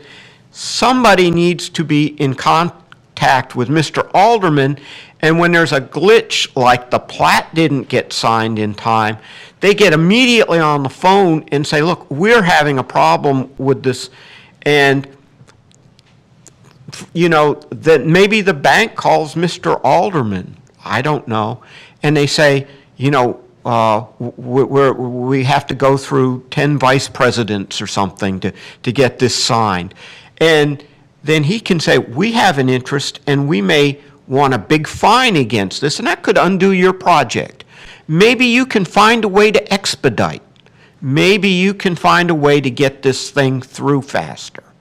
That's what happens in the development business. Somebody has to be a point person.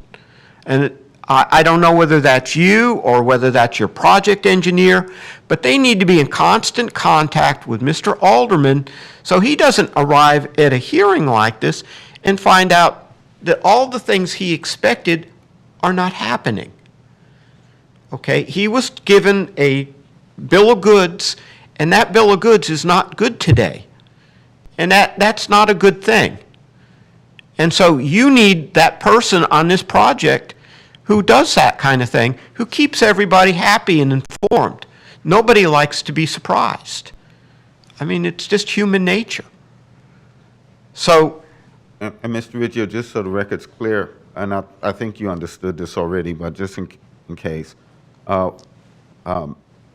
Alderman represents that other than the appearance at this meeting, he has zero contact with anyone. No one has contacted him to tell him any aspect of where they're going or what progress they're making.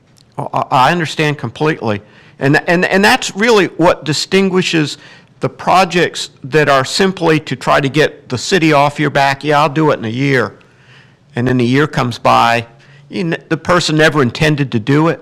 From the projects that are real and are trying to actually come to fruition, where they're calling up and they're saying, I don't want the city interfering right now at this because I got this, we found something, or the engineer says we got to do something we never anticipated. And so we don't talk about this stuff at the hearing. And my feeling is that in this project, this is the first time this has happened, and you've now gotten your warning, so to speak, that you need to do this. The next time, you get a big fine. Okay? So that you have somebody, so that Mr. Alderman doesn't come here as the last person to know what is going on at this project. When everybody knew months ahead of time, oh, there's a delay because of this, or there's problem because of this. This entity, this code enforcement is intended to levy fines when people don't comply and don't say what they're going to do. And your job is to sort of keep the code enforcement people off your back. And that way, one way of doing that is to keep them informed. So I don't know if it's you, but you need to have a talk with your other people in that project about somebody who's going to be the point man, who's going to be constant contact with Mr. Alderman. Okay. You understand? I'll have someone in touch with him, yes, regularly. Okay, and that makes everything, I think, work. Now, what the city is proposing, and I think it's a good proposal, is to essentially take what the action that was to be taken today, spool it forward to April 3rd with the caveat that there may be fines issued if these permits have not been issued. Now, there may be glitches that would, or issues or things that might prevent those permits from being issued.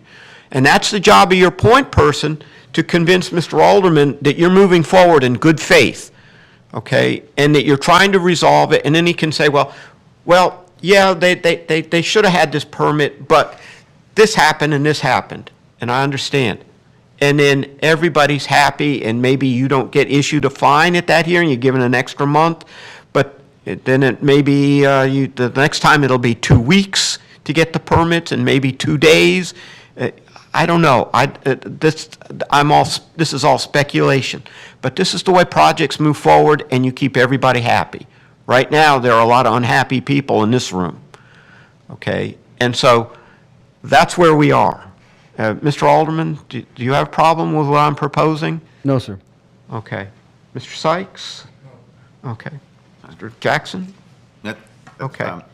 Then, sir, what I'm going to do, like I said, is I'm going to continue the action to be taken to the next hearing, which is April 3rd, with a caveat that if there is the possibility that fines could be issued if the permits are not issued, okay? And that leaves it to your folks, your engineers, your consultants, your land planners, to basically stay in touch with Mr. Alderman or somebody to say, look, this is what we're doing, this is what we're doing. So he can come in and say, they're moving forward, okay? Good faith has to be demonstrated by actions. Right now, there's no actions to demonstrate good faith. Just one clarification, Mr. Magistrate, you mentioned April 3rd for the meeting date. The meeting date is actually April 9th. Oh, 9th. I'm sorry, you get an extra 6 days. So, I have a question, too. Yes. You talk about if fines are levied, would they be levied backdating to March 6th from what the last order says? no, I think They were supposed to have permits by the 6th. I think at the type of fines that Mr. Alderman is proposing, they could be issued on the 9th without, Okay. I think that the respondent in this case would prefer not to pay any fines if they could. And that's sort of the carrot. Yeah. But there's a big stick waiting back there too, if that doesn't happen. So therefore, with respect to case number 15, SMG 01-2427, Mesonova Daytona LLC respondent, I hereby order that the action to be taken at this hearing, which was a continuation to establish a compliance date and further order to have permits, is to be continued to the April 9th meeting with the specific actions to be as follows: that the matter is continued to April 9th to establish a compliance date, and further ordered that permits be in hand by April 8th. Be in hand or applied for? I would like to see them in hand, okay? But I understand that may be very ambitious, okay? But it's good to make people strive for something like that. But again, this goes back to this element of good faith. If the permits were applied on April 7th and they could have been applied for 2 weeks earlier, then there may be a fine. But if this matter moved forward quickly and they were applied for diligently, and I would be willing to qualify that, and further ordered that efforts have been taken to diligently apply for permits by April 8th. Okay? And in the event that there is a finding that they have not been diligently applied for, then a fine may be considered at that hearing. Okay. Thank you. Does that, anything further, Mr. Jackson? Nothing further Okay. from the city. So your tasks set out for your development group. Keep the project on track. Keep in contact with Mr. Alderman. If something comes up, let him know immediately, and keep this thing moving. The city wants to see it done. Usually people are complaining that the city is an obstruction to a project sometime, or a government is an obstruction to a project. I think the city's saying they want to see you succeed. So go forth and succeed. But the ball's in your court. Do you have anything further? No, I believe that some of the delays were not mine. They were the city's delays. We waited for them to review the Mylar again. It's irrelevant, but I understand we are where we are. It's irrelevant. We are where we are today. Okay. The area right now is a dangerous area. It's got problems. We want to see it fixed. And so you're proposing a development that will fix it. Get that developed moving forward. Thank you, sir. Thank you. Can we take a break? Are you going to ask for a break? Yes. I am. Okay. Can we- Anything further on this matter? No, sir. Okay. Then it is 11:06 and we are going to take a 10-minute break. We will reconvene at 11:16.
I have 11:20. This session is reconvening. This is a special magistrate proceeding for March 12th, 2024. Okay, our next case on the agenda is case number 16, SMG 022441, 1215 North Atlantic DB LLC, cited for failure to correct violations of Land Development Code at 1215 North Atlantic Avenue. Is anyone here on behalf of the respondent? There. He was earlier, but I don't know what happened. Okay. Well, I said we would reconvene, and we're past the time that we would reconvene, so There we go. if he shows up, why don't we do this? We're just going to hold this one for a moment in case he shows up. If he does, then we will put him after whatever case we're handling next. So we'll put 16. Let's move on to case number 17, SMG 09-23208, Sunshine Ventures and Management LLC, cited for failure to correct violations of Land Development Code at 999 North Atlantic Avenue. Is there anyone here on behalf of Sunshine Ventures and Management LLC? There's no respondent. Mr. Stenson? Good morning. Good morning. John Stinson, Code Inspector with the city. Qualifications are on file. Okay. Can I just double check? There's no one on Zoom either? No, Your Honor. The only Zoom participant that I have left is case 27. Okay, just confirming. Surprising that he's not here. Okay. Okay, so, this respondent was first notified on June 16th of 2023. Since the last hearing, the special magistrate ordered that property be, one, secured, the pool is being maintained, the property's landscaping is being maintained, the fencing maintained, and the property secured. He was also ordered to get a exterminator within the 10 days after the hearing. He did that, Okay. so that was also accomplished. I've got a couple of different sheets here, so. That being said, the progress has been minimal. There's been no permits applied for or issued.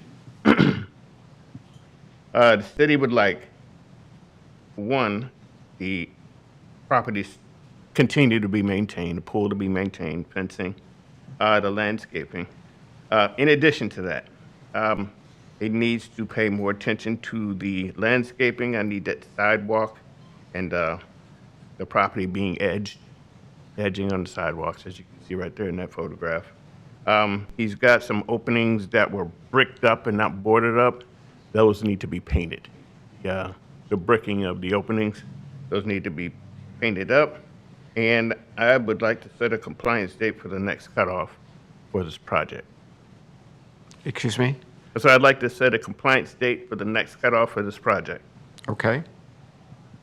I believe there are a couple of citizens here that want to have some input. Before we do that, if you can explain why you want next cutoff.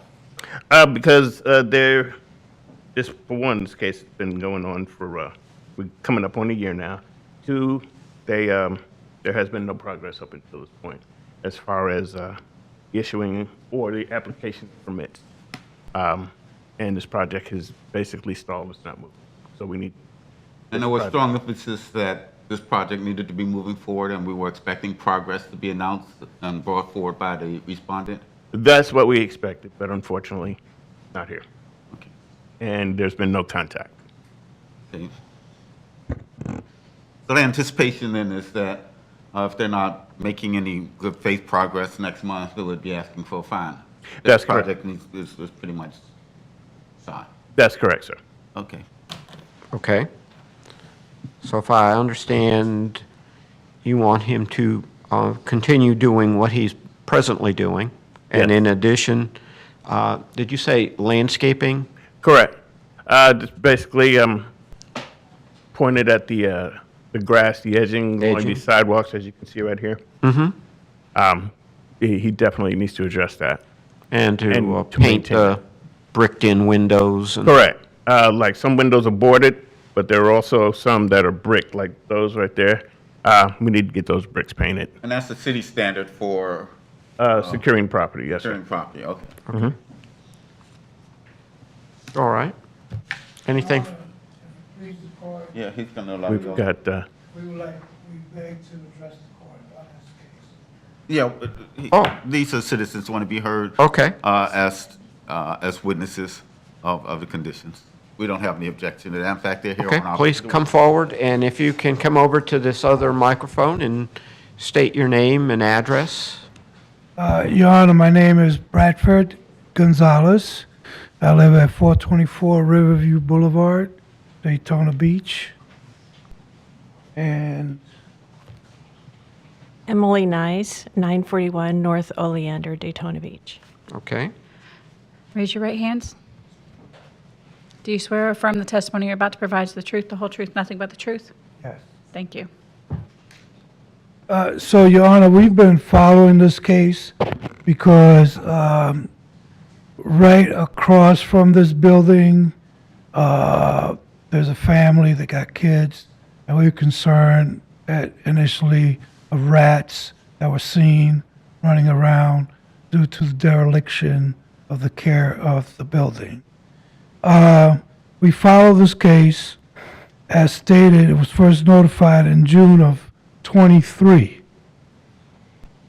There was some issues that occurred which prevented the individual from getting the permits. We understand that. But once those issues were cleared in December, this individual has not applied for any, just applied for any permits, which they've had plenty of time. And also, in this notice, it says, action to be taken, imposition of a fine. And so we that live in this neighborhood and carry the concern, we would like a fine to be levied so that this individual can get the message and take care of this property. Okay. Hi, Emily C. Rees, Neighborhood Watch Morning. Chairperson. We're coming to you today. My neighbors and I have come to other special magistrate hearings to try to move this owner along in the process of very inexpensive, basic safety issues that he has continued to prolong. For instance, the pool was left uncovered with brown sludge with a broken fence. Finally, when the fine came into the picture, that's when he did something about it. He didn't even pick up his own trash on the property for 8 months, again, until the fine came into the picture.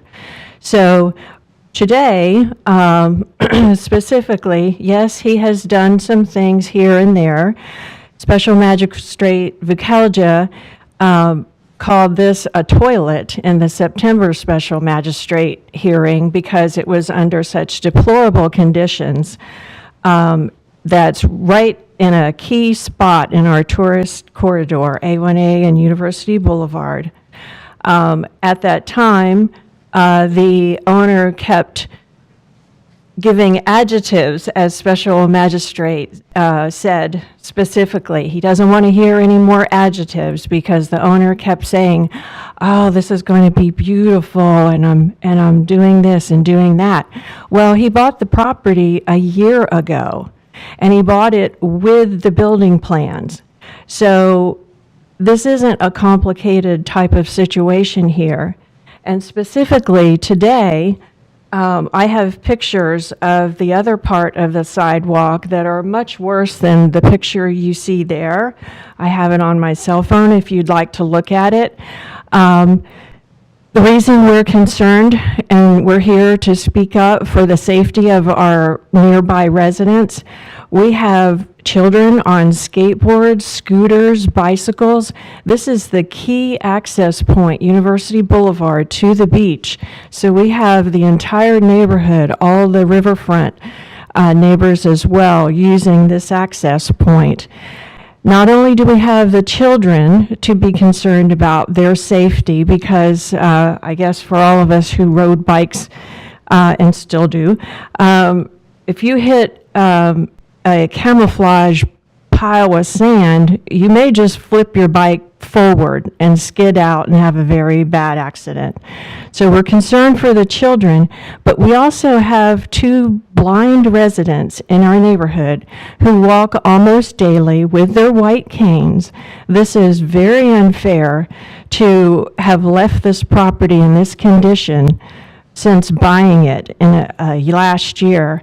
And we also have residents who have electric scooters that are quite wide, and right now they're getting their tires all full of sand into the joints or axles or whatever they're called on their scooters, and that's really a hardship.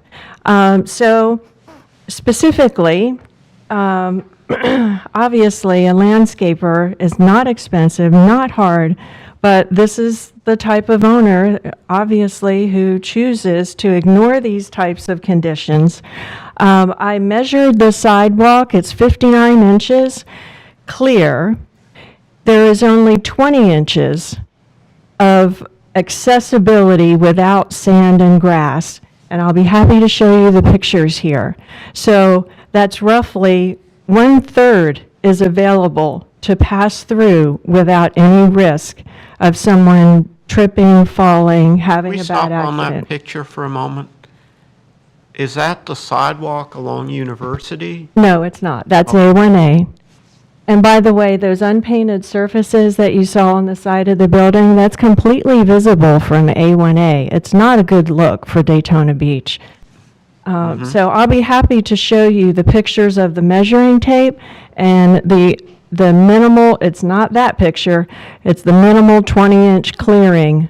That picture was taken right next to the adjacent property owner, so it seems like that's in better condition. But I'll be happy to show you the pictures right here with a 20-inch measuring tape showing the blockage of the sidewalk. And for this reason and all the other reasons that we've had to come here and take our time to try to have some safety in our neighborhood, we would like you to impose the fine. This action to be taken says imposition of a fine. This owner isn't even here, but he had a special magistrate hearing September. He was given a deadline by October, another special magistrate hearing in November. And then in January, he came here saying he would do so much.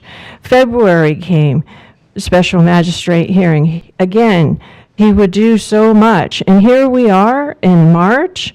I respectfully request that you consider a fine in this situation, because we, the residents, have had to live with this mess, and the concern for safety is consistent.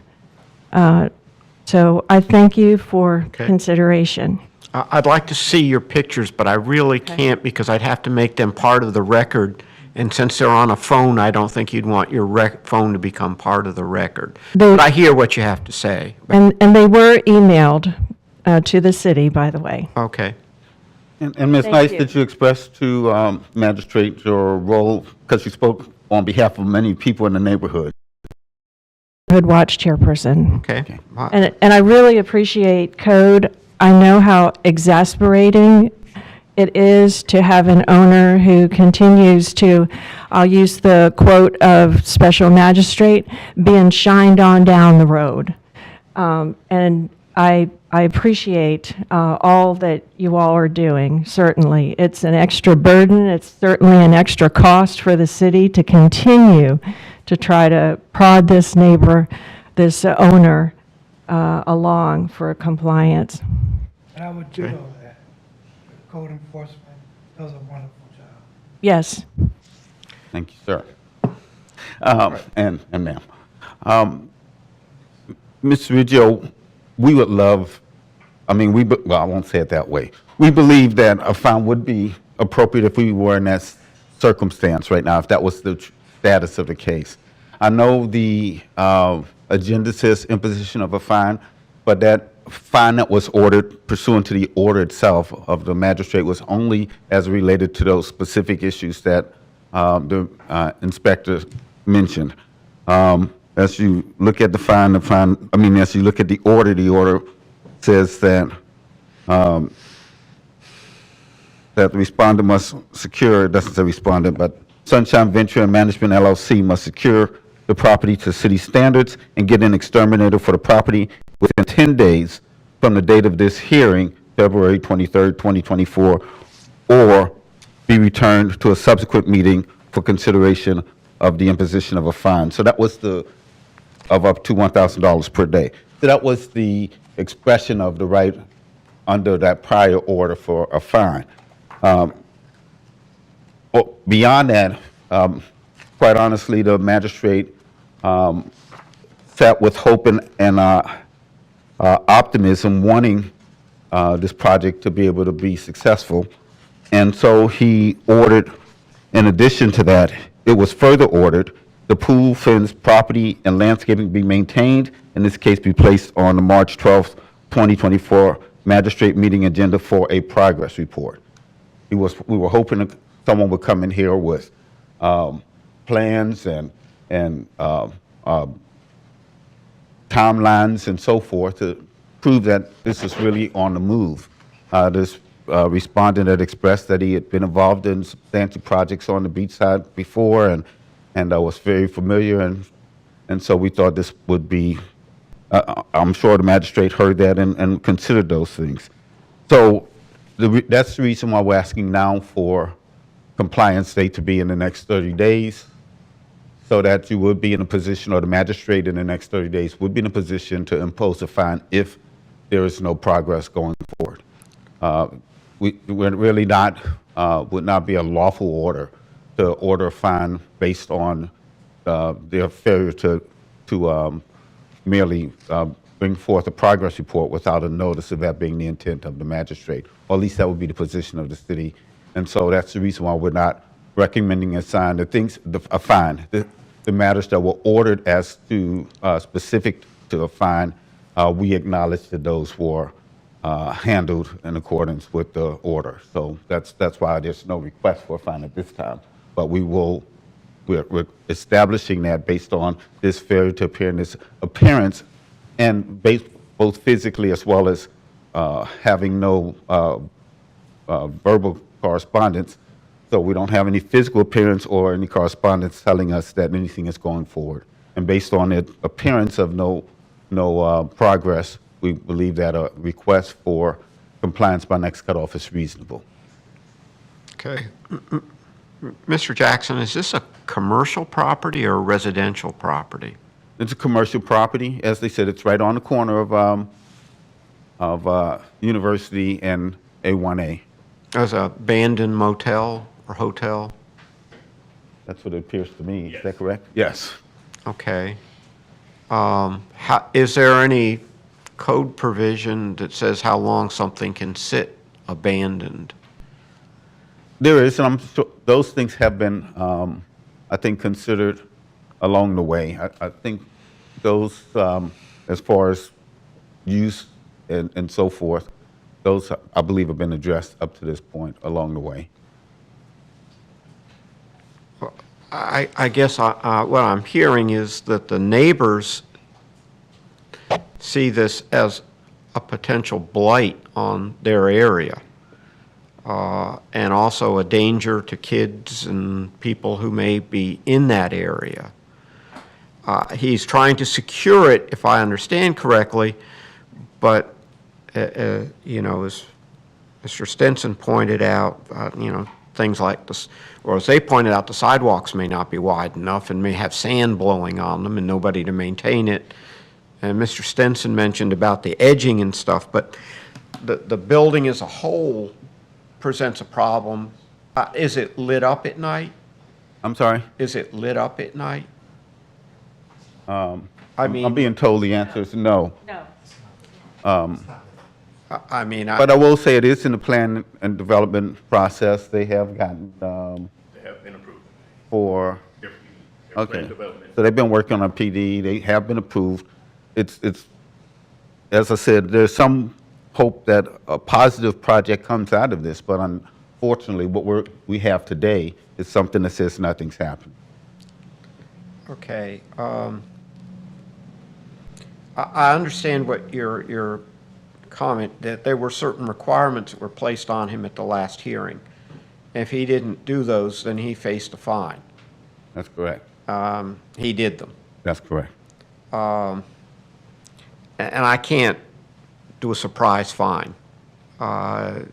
He has to be on notice of what is going to happen, otherwise it just turns into a real mess. Right. He needs to have notice. That's just required for these proceedings. And he has secured it to city standards. He's hired exterminators. He's done all of these things. The problem here, like the other problem, is the communication aspect. I don't know if I can demand that he be present. I mean, essentially, a progress report requires that somebody be present, Right. or as I see it. And then these types of comments from the community can be made. He can at least hear them and address them. And they can determine if there's really a project. I mean, whether, you said it's in a plan review, but is it for tearing down the structure and rebuilding something new, or is it just a rezoning? You know, there's different levels of a plan, of those types of reviews, and just what is going on, what is being proposed. I don't know those answers, but you should have been here to address those.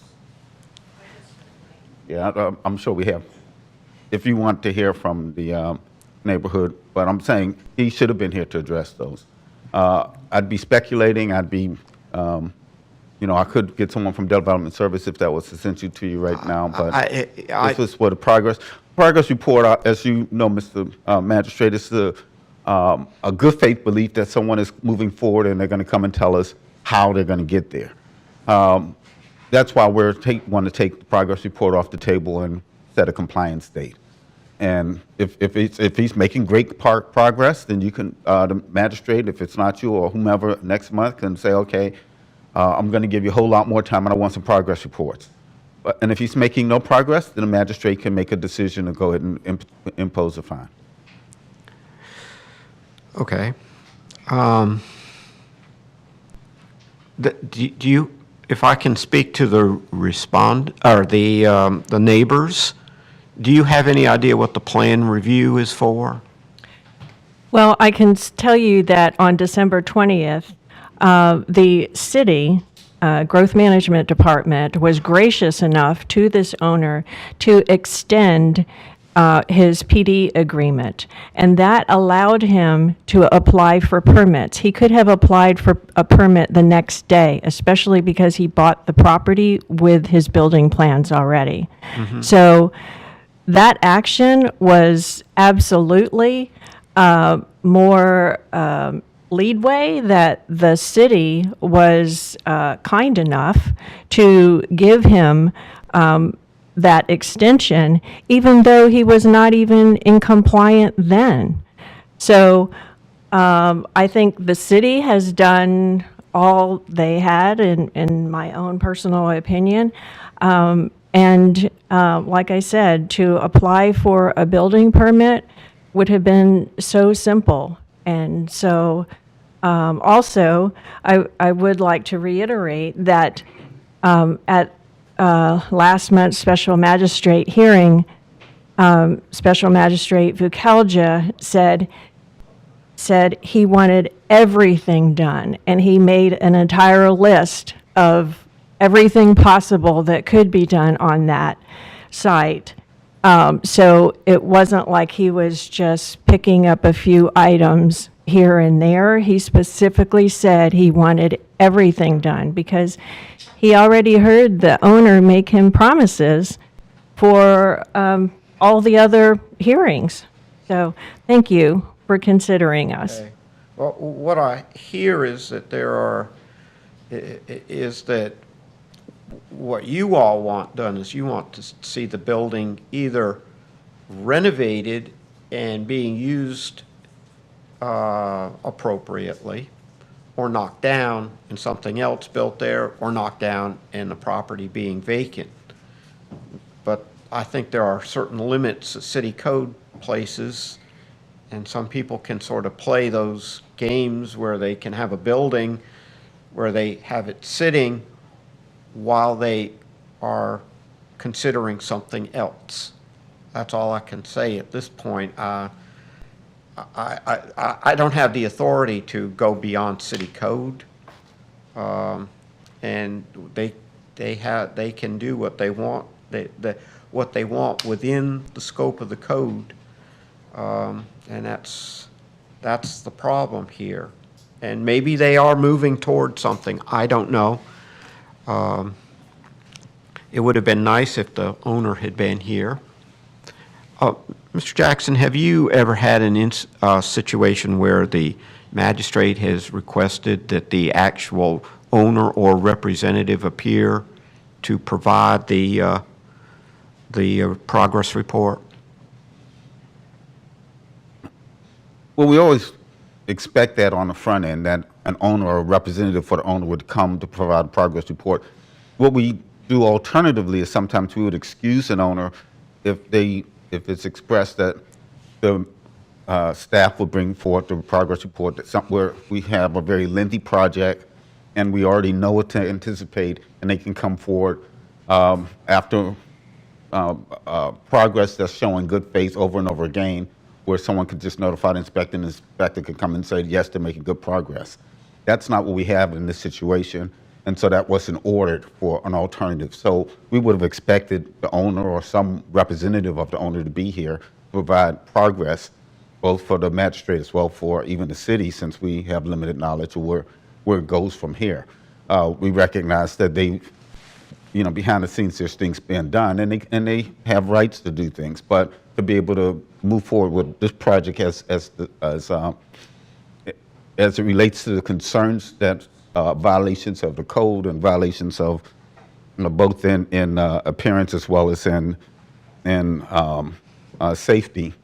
Those things have been brought up. They've even been sanctioned previously. I think a $3,500 fine on prior elements of dissatisfaction with their securing of the property. So this is something that's been close watched in those regards, and there's expectations that we were here anticipating we would be considering today. Those expectations being someone coming forward saying this is what we've done and this is what we plan to do.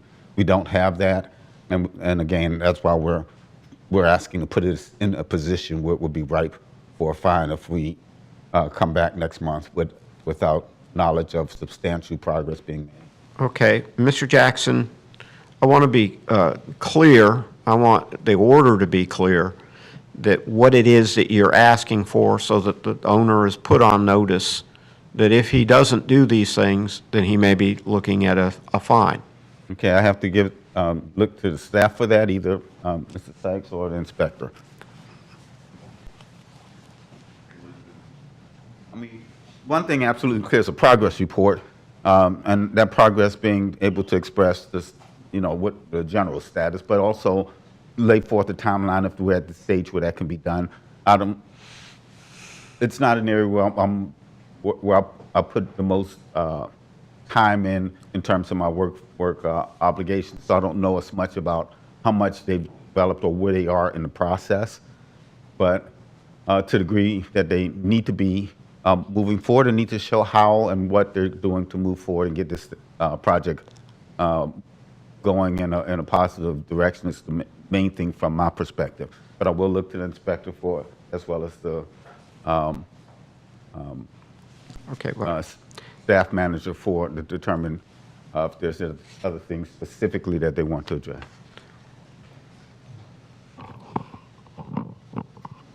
Yeah, Denzel Sykes, Code Compliance Manager. On this particular case, I would like to see at a minimum that they have their permits in hand, ready to start. And I think that that's being very reasonable, considering the length of the project and where they stand with their PD currently. Okay. But I guess what I want to make sure that's clear is that we're not asking for a mere progress report. We do want a failure to show that they're making substantial progress. That we're asking for this to be a compliance deadline, so that again they'd be rightful imposition of a fine. Well, what I'm looking for are things that need to be done that if they're not done, warrant the issuance of a fine. And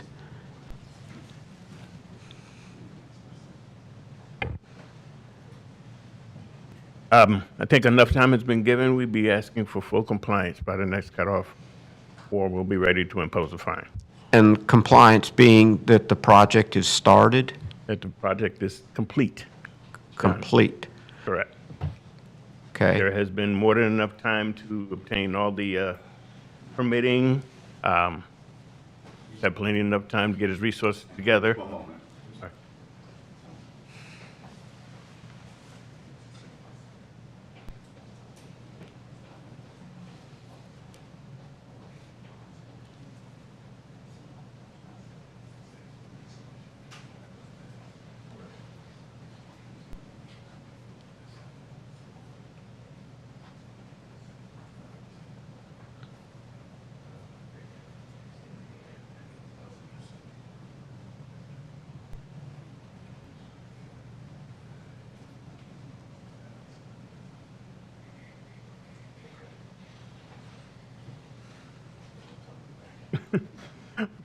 Let's try that again.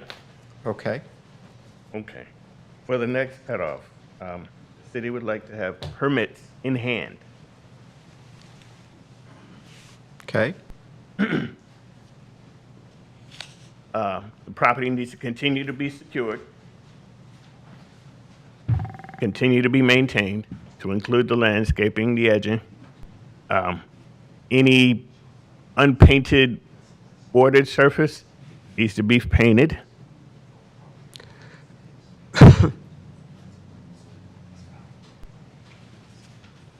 Pool needs to be maintained and secured.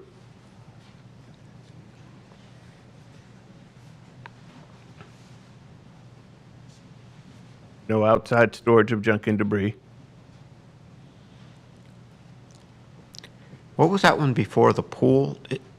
Maintained and secured? All boarded Okay. openings need to be painted, yes.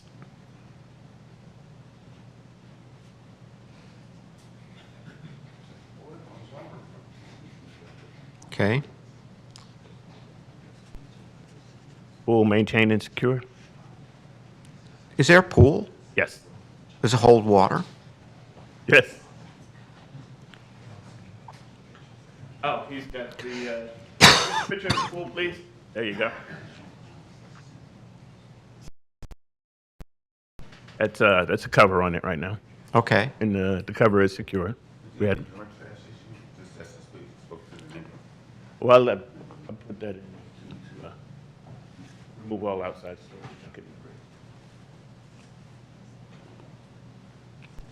Okay. And that would be including the accumulation of trash. Absolutely, absolutely. All right.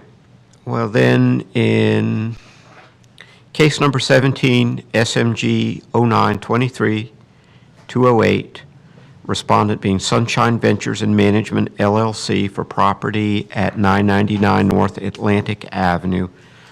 I hereby order the following action to be taken at the next special magistrate proceeding on April 9th, 2024, as follows. As follows. One, that the owner or the representative be present and be prepared to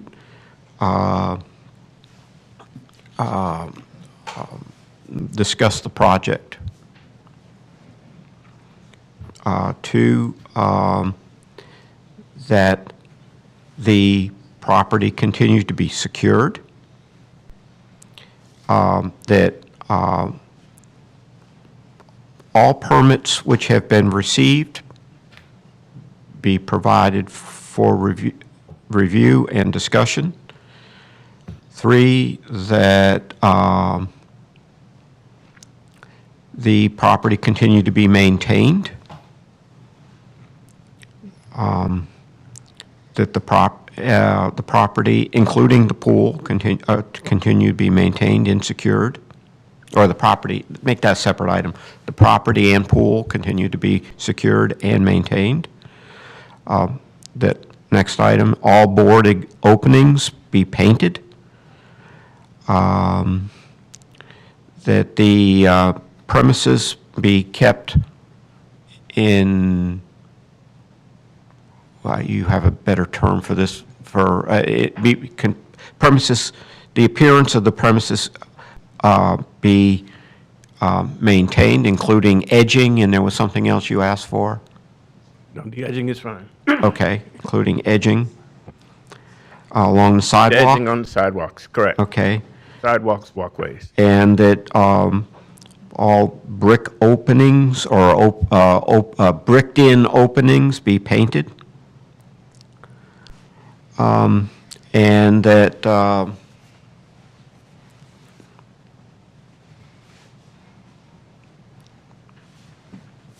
that the project be ready for initiation, or the approved project be ready for initiation.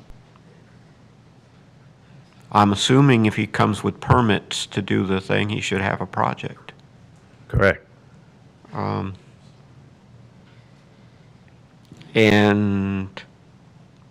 that a fine will be considered at that time for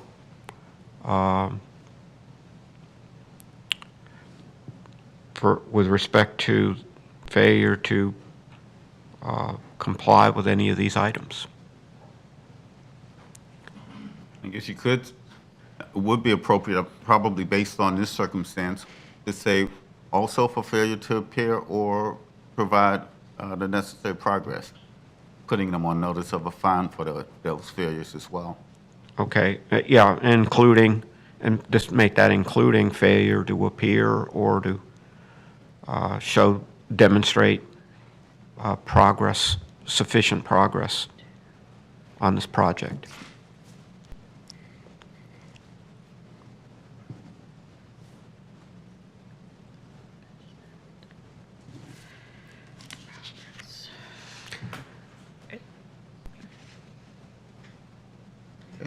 Okay, that's, Is that at the cutoff date or at the hearing date?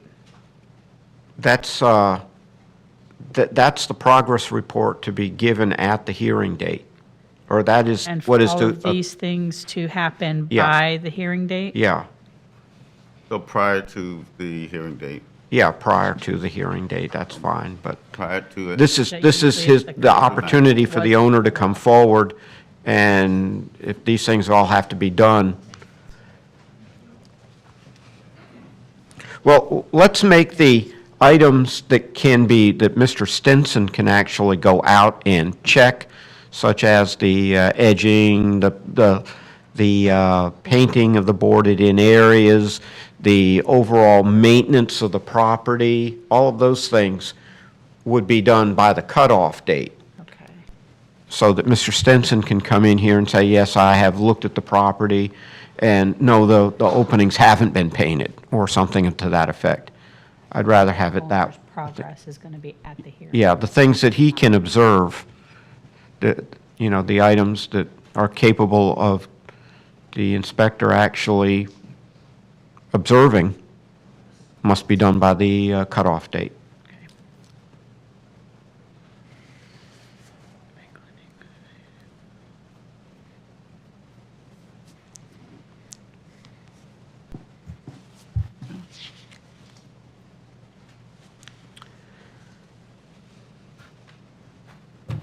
Okay. Anything further on this? Nothing further. Nothing further. Okay, then we'll move on to case number 18, SMG 012435, Elephant Group, Hotel 7, Inc. They're cited for failure to correct violations of city code for property at 2401 North Atlantic. Sir, your name and be sworn in, please. Hello, Menachem Friedman. I'm sorry. Spell your name again? Menachem Friedman. Spell your first name? Menachem. Raise your right hand. Do you swear or affirm the testimony you're about to provide is the truth, the whole truth, nothing but the truth? Yes. Yes. Thank you. Sir, your relationship to Elephant Group Hotel 7? Property manager. Property manager, thank you. All right, Mr. Stenson?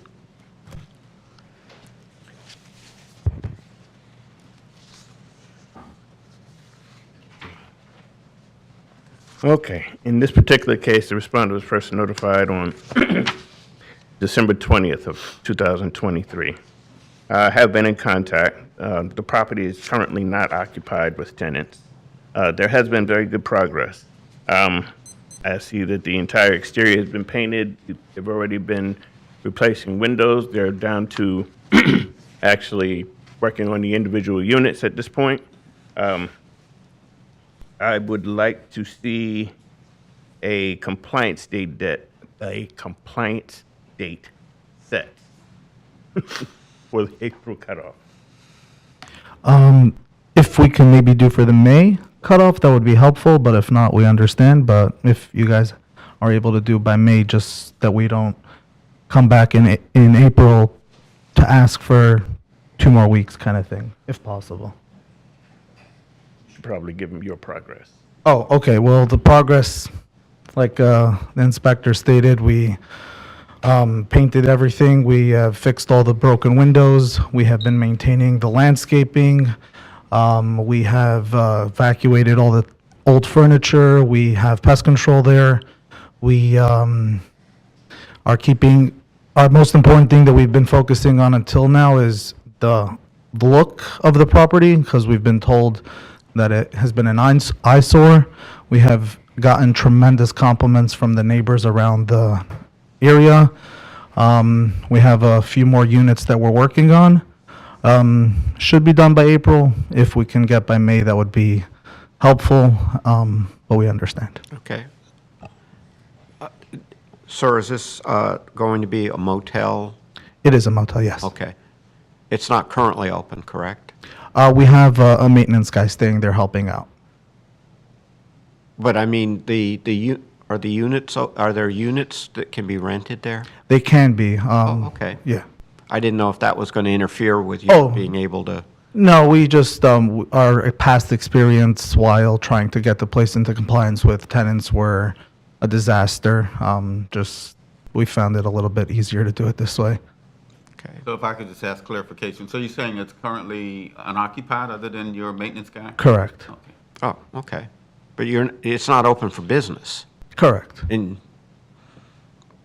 So can it be opened for business until you get a sign off from Mr. Stenson? Well, we've never been told that we can't be open for business. We've just been told to get this place in compliance. The issues occurred while the former tenants were there. So we evicted everybody. Correct. I apologize, yes. Okay, I'm just trying to Yeah. see if that would interfere with your opening. If you were open early, you'd have to sit there for a month waiting to, The hopes are to start picking good people. okay. You know, in the past, unfortunately, the traffic that comes by helped to get things along, and then unfortunately, the other way around. Mr. Stenson, you have the history with this program, with giving them an extra month to, I don't have a problem with the May cutoff. However, I would like to see some progress in April. I would like a progress report in April. I will most definitely reach out by April. okay, give you why an don't we update. just do it that, instead of setting a compliance date, and then we'll set the compliant, why don't we do both? We'll set the compliance date for May, but have a progress report in April. That works. I like Beautiful. Therefore, in case number 18, SMG 012435, Elephant Group Hotel 7, Inc., I hereby order that the respondent appear before the special magistrate on April 3, 2024, and provide a progress report. Sorry, Mr. Magistrate, April 9th. April 9th, I'm sorry. April 9th, 2024, and provide a progress report regarding the work at this property, and that a compliance date is also hereby set for May 8th, 2024, for completion of work with respect to this case. Thank you, guys. Thank you. Okay. Mr. Riggio, can we call case number 16 back up? Yeah, I just noticed that we somehow skipped that one. The respondent never did show up. Okay. No, it was Steve. That's Mr. I think you're Alderman. done, right? I think so. Yeah. This way we get him out before Mr. Bostwick comes up. Okay. Case number 16, SMG 022441, 1215 North Atlantic DB LLC, cited for failure to correct violations of Land Development Code at 1215 North Atlantic Avenue. Mr. Alderman. Yes, Mr. Riggio, this case was opened August 21st of 2023. I have had contact with a new property manager who was here a little while ago, but has not been, somewhere along the line he left.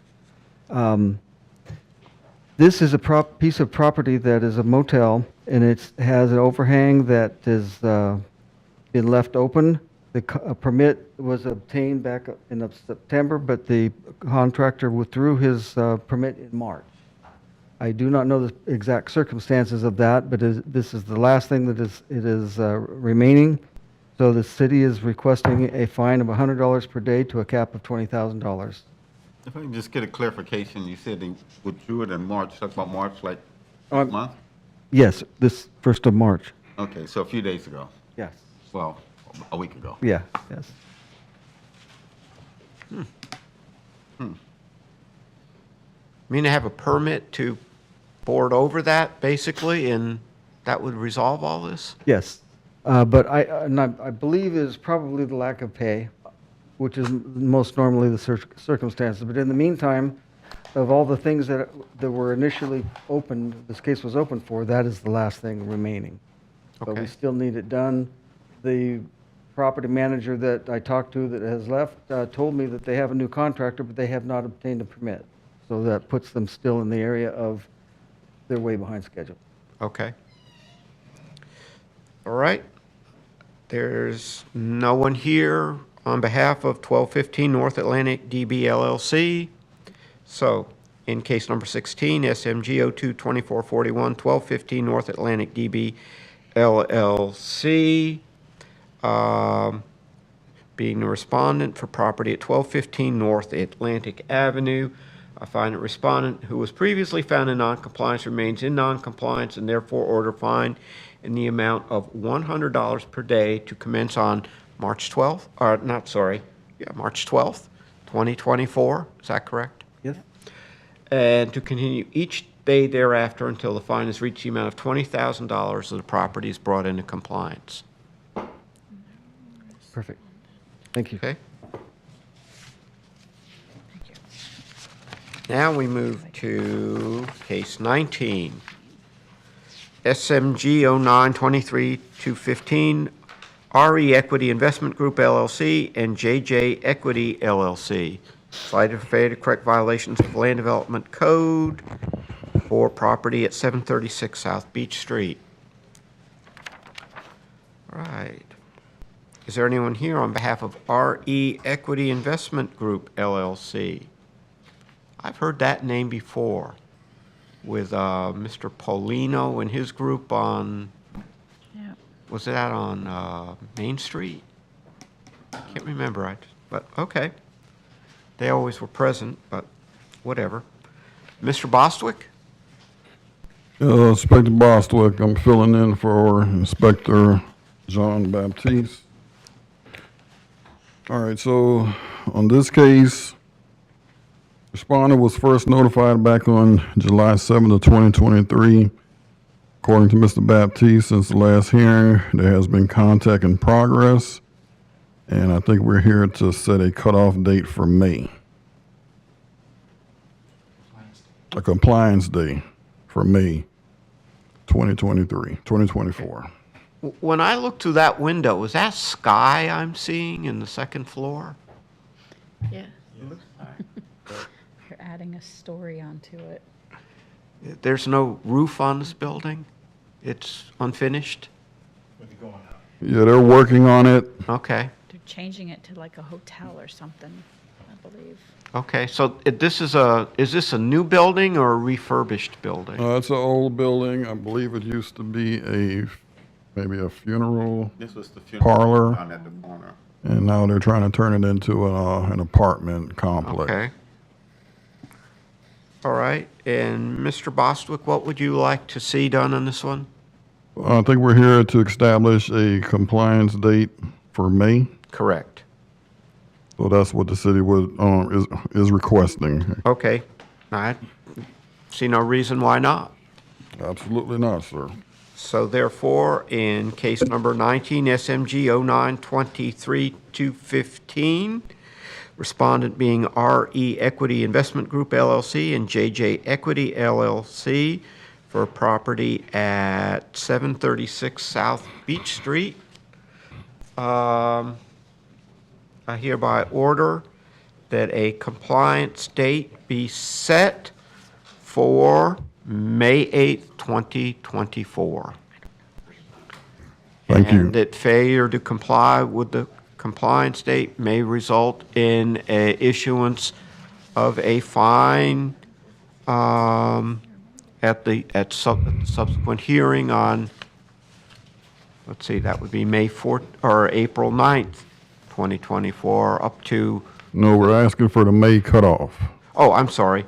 At the May 14th, 2024 That's hearing correct. of up to, what is that, $1,000 a day on these? Or Yes, sir. Yes. Yeah, a fine of up to $1,000 a day. So the compliance date is set for May 8th, and they may be fined up to $1,000 a day at May 14th.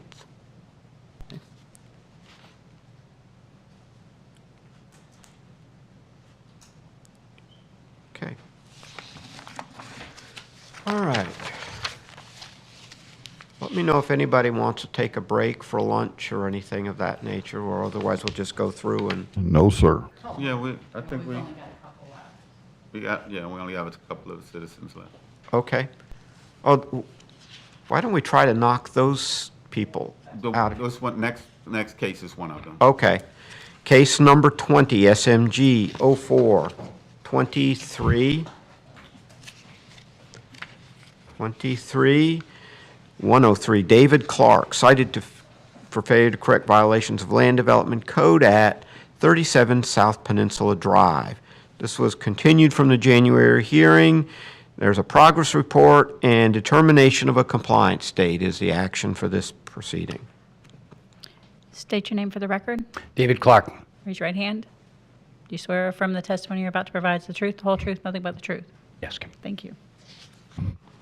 Okay. All right. Once again, Inspector Bostwick filling in for Inspector Baptiste. All right. This case, respondent was first notified back on February 2nd of 2023. According to Mr. Baptiste, since the last hearing, there has been contact. The wall was partially built, but it appears that the work has stalled. So staff requests to set a compliance date for the April cutoff. Okay. Is this one of those walls that starts to lean out toward the street? Correct. Yes. Okay. As the first picture did show what it was like. Okay. Mr. Clark, what do you have to say? I hired a landscaping company, which somebody quoted as being so easy to work with, to do the job. They contracted to build it 5 by 125. At no point does it reach 5 feet. They didn't complete it. They have abandoned the job. I had to wait 30 days. A new company, Pinnacle Pavers, is starting tomorrow, as far as I know, to complete the wall. Okay. So it should be anticipated to be done by the end of the week. And then a matter of getting code over there to inspect. That's been that was discussed with JB. I'm not sure what other issues could arise of it, but I've made every court date. I've made every. So would you be adverse to April 3rd compliance date? If that's how soon, I'm assuming that JB and whatever inspectors, what else need to come over can be over by then. I would assume so. I'm not sure where the permit stands. I don't know if they got to pull another permit. I don't know. The company. Have they started any work? Well, what you see there is what has been started. Pinnacle Pavers has not started. They've had all of the new material delivered. It's on site. I know that there was, like I say, an issue of whether code was going to allow them to complete it or what I don't know. They told me that they got approval to complete it. I don't know where the permit stands. That's in honesty. It looks like it's far enough along that a May cutoff will be appropriate. May? Yeah. That's fine. Staff would agree to May. Checks have been sent. Okay. I paid them to do it. Okay. Mr. Clark is committed. He will get it done. We're going to try. We'll change it to the May cutoff, sir. Thank you. Okay, so May, you're definitely showing good faith, so it's been a very frustrating process. To be this far along in a project and have to start over again, sort of, and it's got to be tough. So therefore, in case number 20, SMG 04-23-103, respondent being David Clark for property at 37 South Peninsula Drive, I hereby order that a compliance date of May 8th, 2024 be set for this work to be complete. Thank you. Okay, that's it. That's it? Good. We have somebody on Zoom for case number 27, and then the audience has case number 31. Okay, well, let's go to 27, if you can just keep track so that we don't miss any of these people. And we'll get that one done, and then we'll go to the lady in the back. Okay, case number 27, 09-22-279, Americano Beach Lodge Resort Condominium Association, Inc. Cite for failure to correct violations of the Land Development Code at 1260 North Atlantic Avenue. And there's someone present on Zoom. Sir, if you could state your name and be sworn in.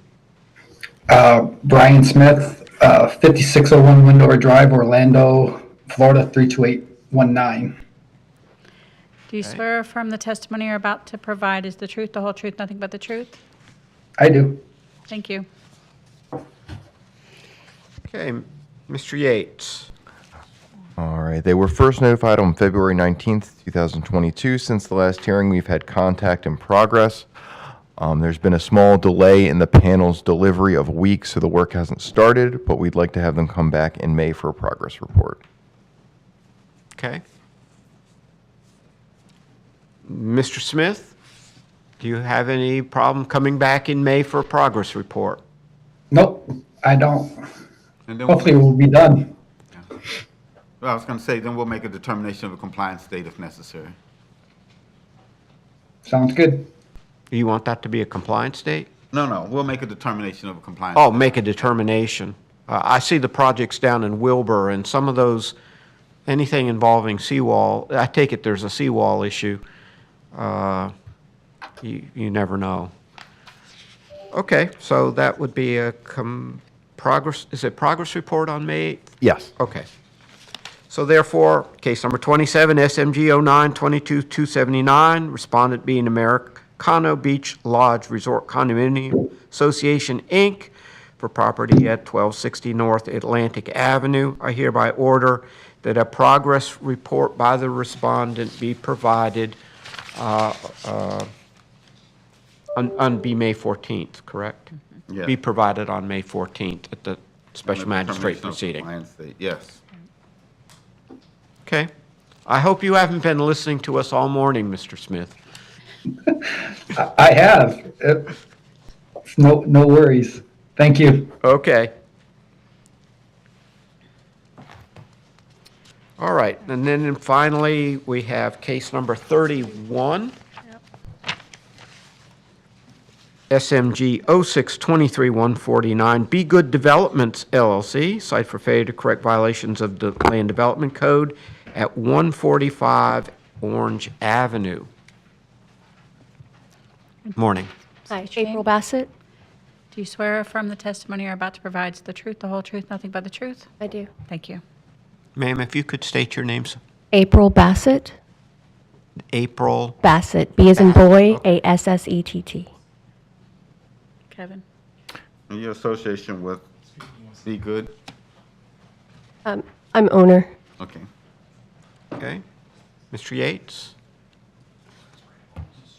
Good name. Thank you. Okay, Mr. Yates, if you can. Yeah. They were first notified August 13th, 2022. Since the last hearing, we've had contact and progress. I would like to amend the May cutoff to allow the work to complete. Okay. That would be May 8th. Is that acceptable? Yes, thank you. All right. Then in case number 31, SMG 06-23-149, Be Good Developments LLC, the respondent for property at 145 Orange Avenue. I hereby order the previous order of noncompliance be amended to allow the respondent until May 8, 2024 to bring property into compliance or be returned to a proceeding before a special magistrate on May 14, 2024 for consideration of fine of up to $1,000 per day. That's it. Thank you. Thank you.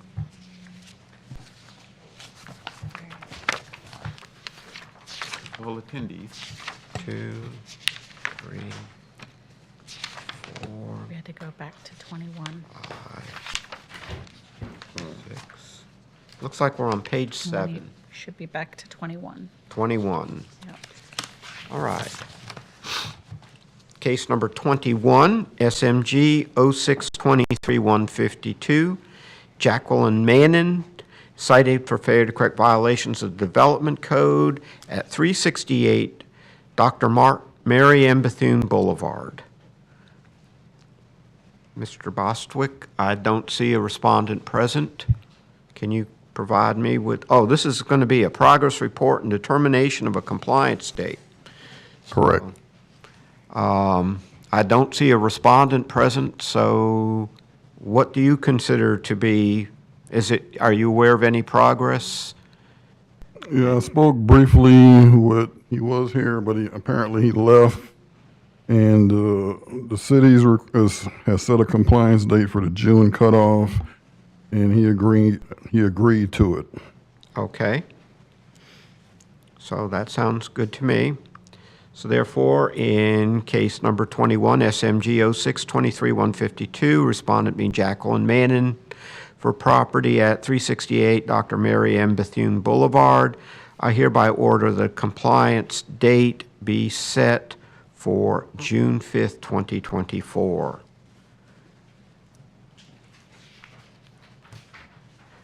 Okay, next case is number 23, SMG 022445, Cerberus Investments LLC, cited for failure to correct violations of Land Development Code at Valencia Avenue, parcel number 5239-08000580. Mr. Boswick? All right, respondent was first notified on November 29th of 2023. Since the last hearing, there's been no contact or progress. Staff requests a fine of $250 a day with a max of $15,000. Okay. The respondent, there is no one here for Cerberus Investments LLC. So that sounds appropriate. So therefore, in case number 23, SMG 022445, I find the respondent, the respondent Cerberus Investments LLC, who was previously found in noncompliance, remains in noncompliance, and therefore order fine in the amount of $250 per day to commence on March 12th, 2024. Is that correct? Yes. And to continue each day thereafter until the fine has reached the amount of $15,000 or the property is brought into compliance. Correct. Okay. These are two more fining cases. Case number 24, SMG 022446, Jonah Bellew, cited for failure to correct violations of Land Development Code at 531 North Lincoln Street. Mr. Bostwick? Respondent was first notified back on December 15th of 2023. Since the last hearing, there has been communication, but the shed has not been removed. The vehicle has not been removed. So staff requests a fine of $250 a day with a max fine of $15,000. Okay.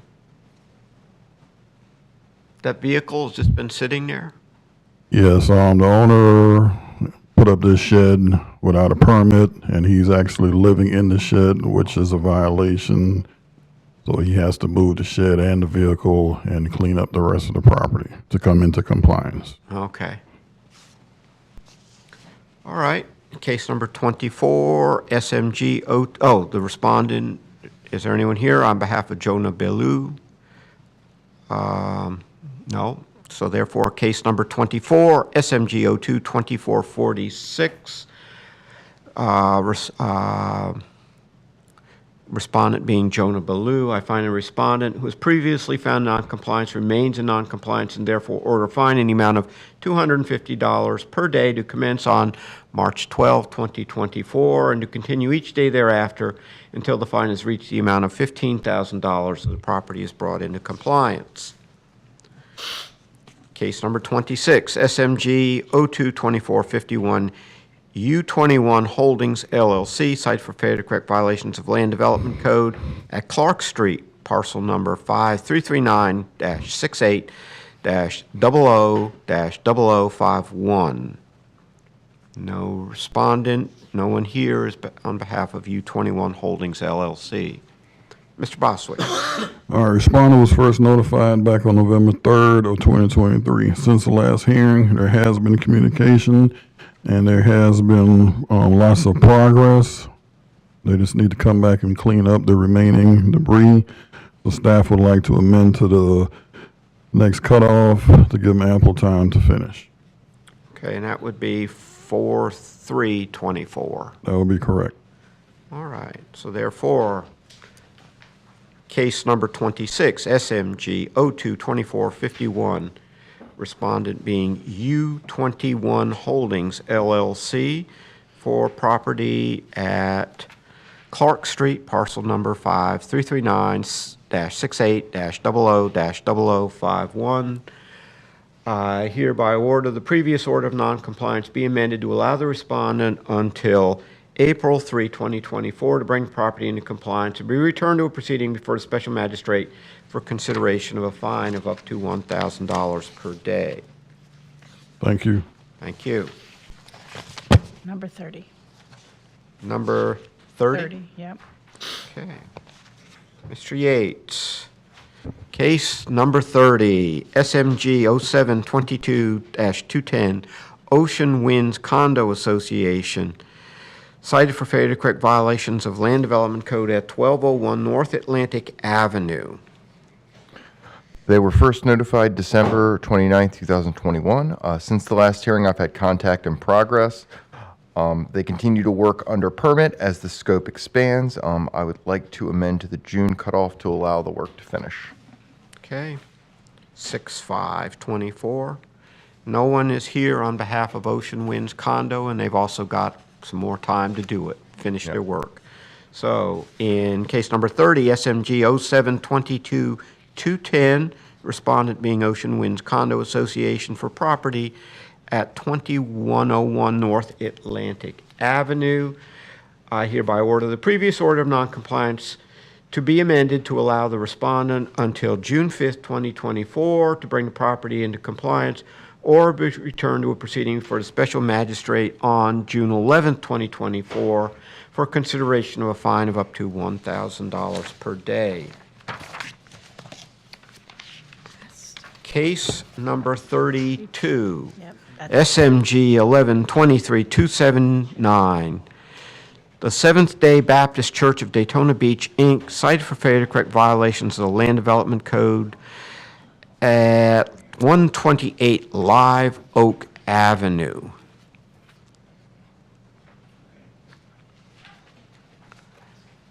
Okay, this has been continued from February, and the action to be taken is a determination of compliance or non-compliance. Yes, Mr. Riggio, actually, it was continued even from January.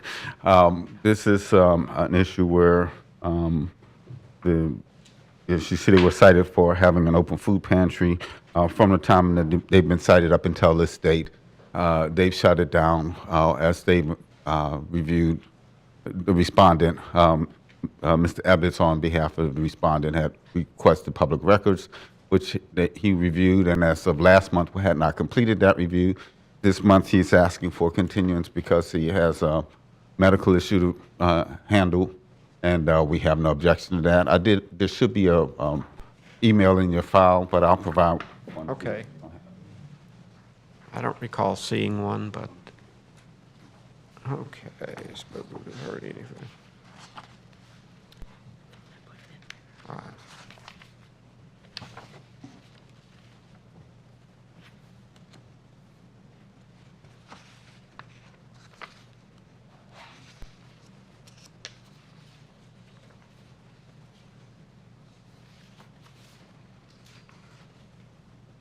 Okay, so he is asked to continue the March 12th date? Yes, and he'll continue, and he agreed that they would continue to not operate until something is determined, either that they're able to or not able to. But right now, they'll continue to follow the ordinance as we are prescribing. Do they want to continue this to a date certain? No, if we can continue to next month, we do want to Yeah, try and next get it month. resolved. Yeah, to the next. Okay. All right. So therefore, we continue it to the April 9th? Yes, that would be. Okay. So case number 32, SMG 1123-279, respondent being the Seventh-day Baptist Church of Daytona Beach, Inc., for property at 128 Live Oak Avenue. I hereby order that this case be continued until April 9th, 2024, at which time determination will be made of compliance and whether there shall be, and the special magistrate can consider a fine of up to $1,000 per day for these? No, will still be the initial finding of compliance or non-compliance. That's what's being challenged. Oh, this is still back in the initial stage? Yes, sir. Okay. They have a belief of a possible grandfathering or something to Okay. that effect. So that this will be continued for determination of compliance or non-compliance at the April 9th, 2024 special magistrate proceeding? Yes, thank you. Okay. Thank you. Is there anything further think we got them all. We got them all. I mean, there was a lot of skipping around, which sometimes leads to something getting overlooked. And I just want to be careful and through, it looks like.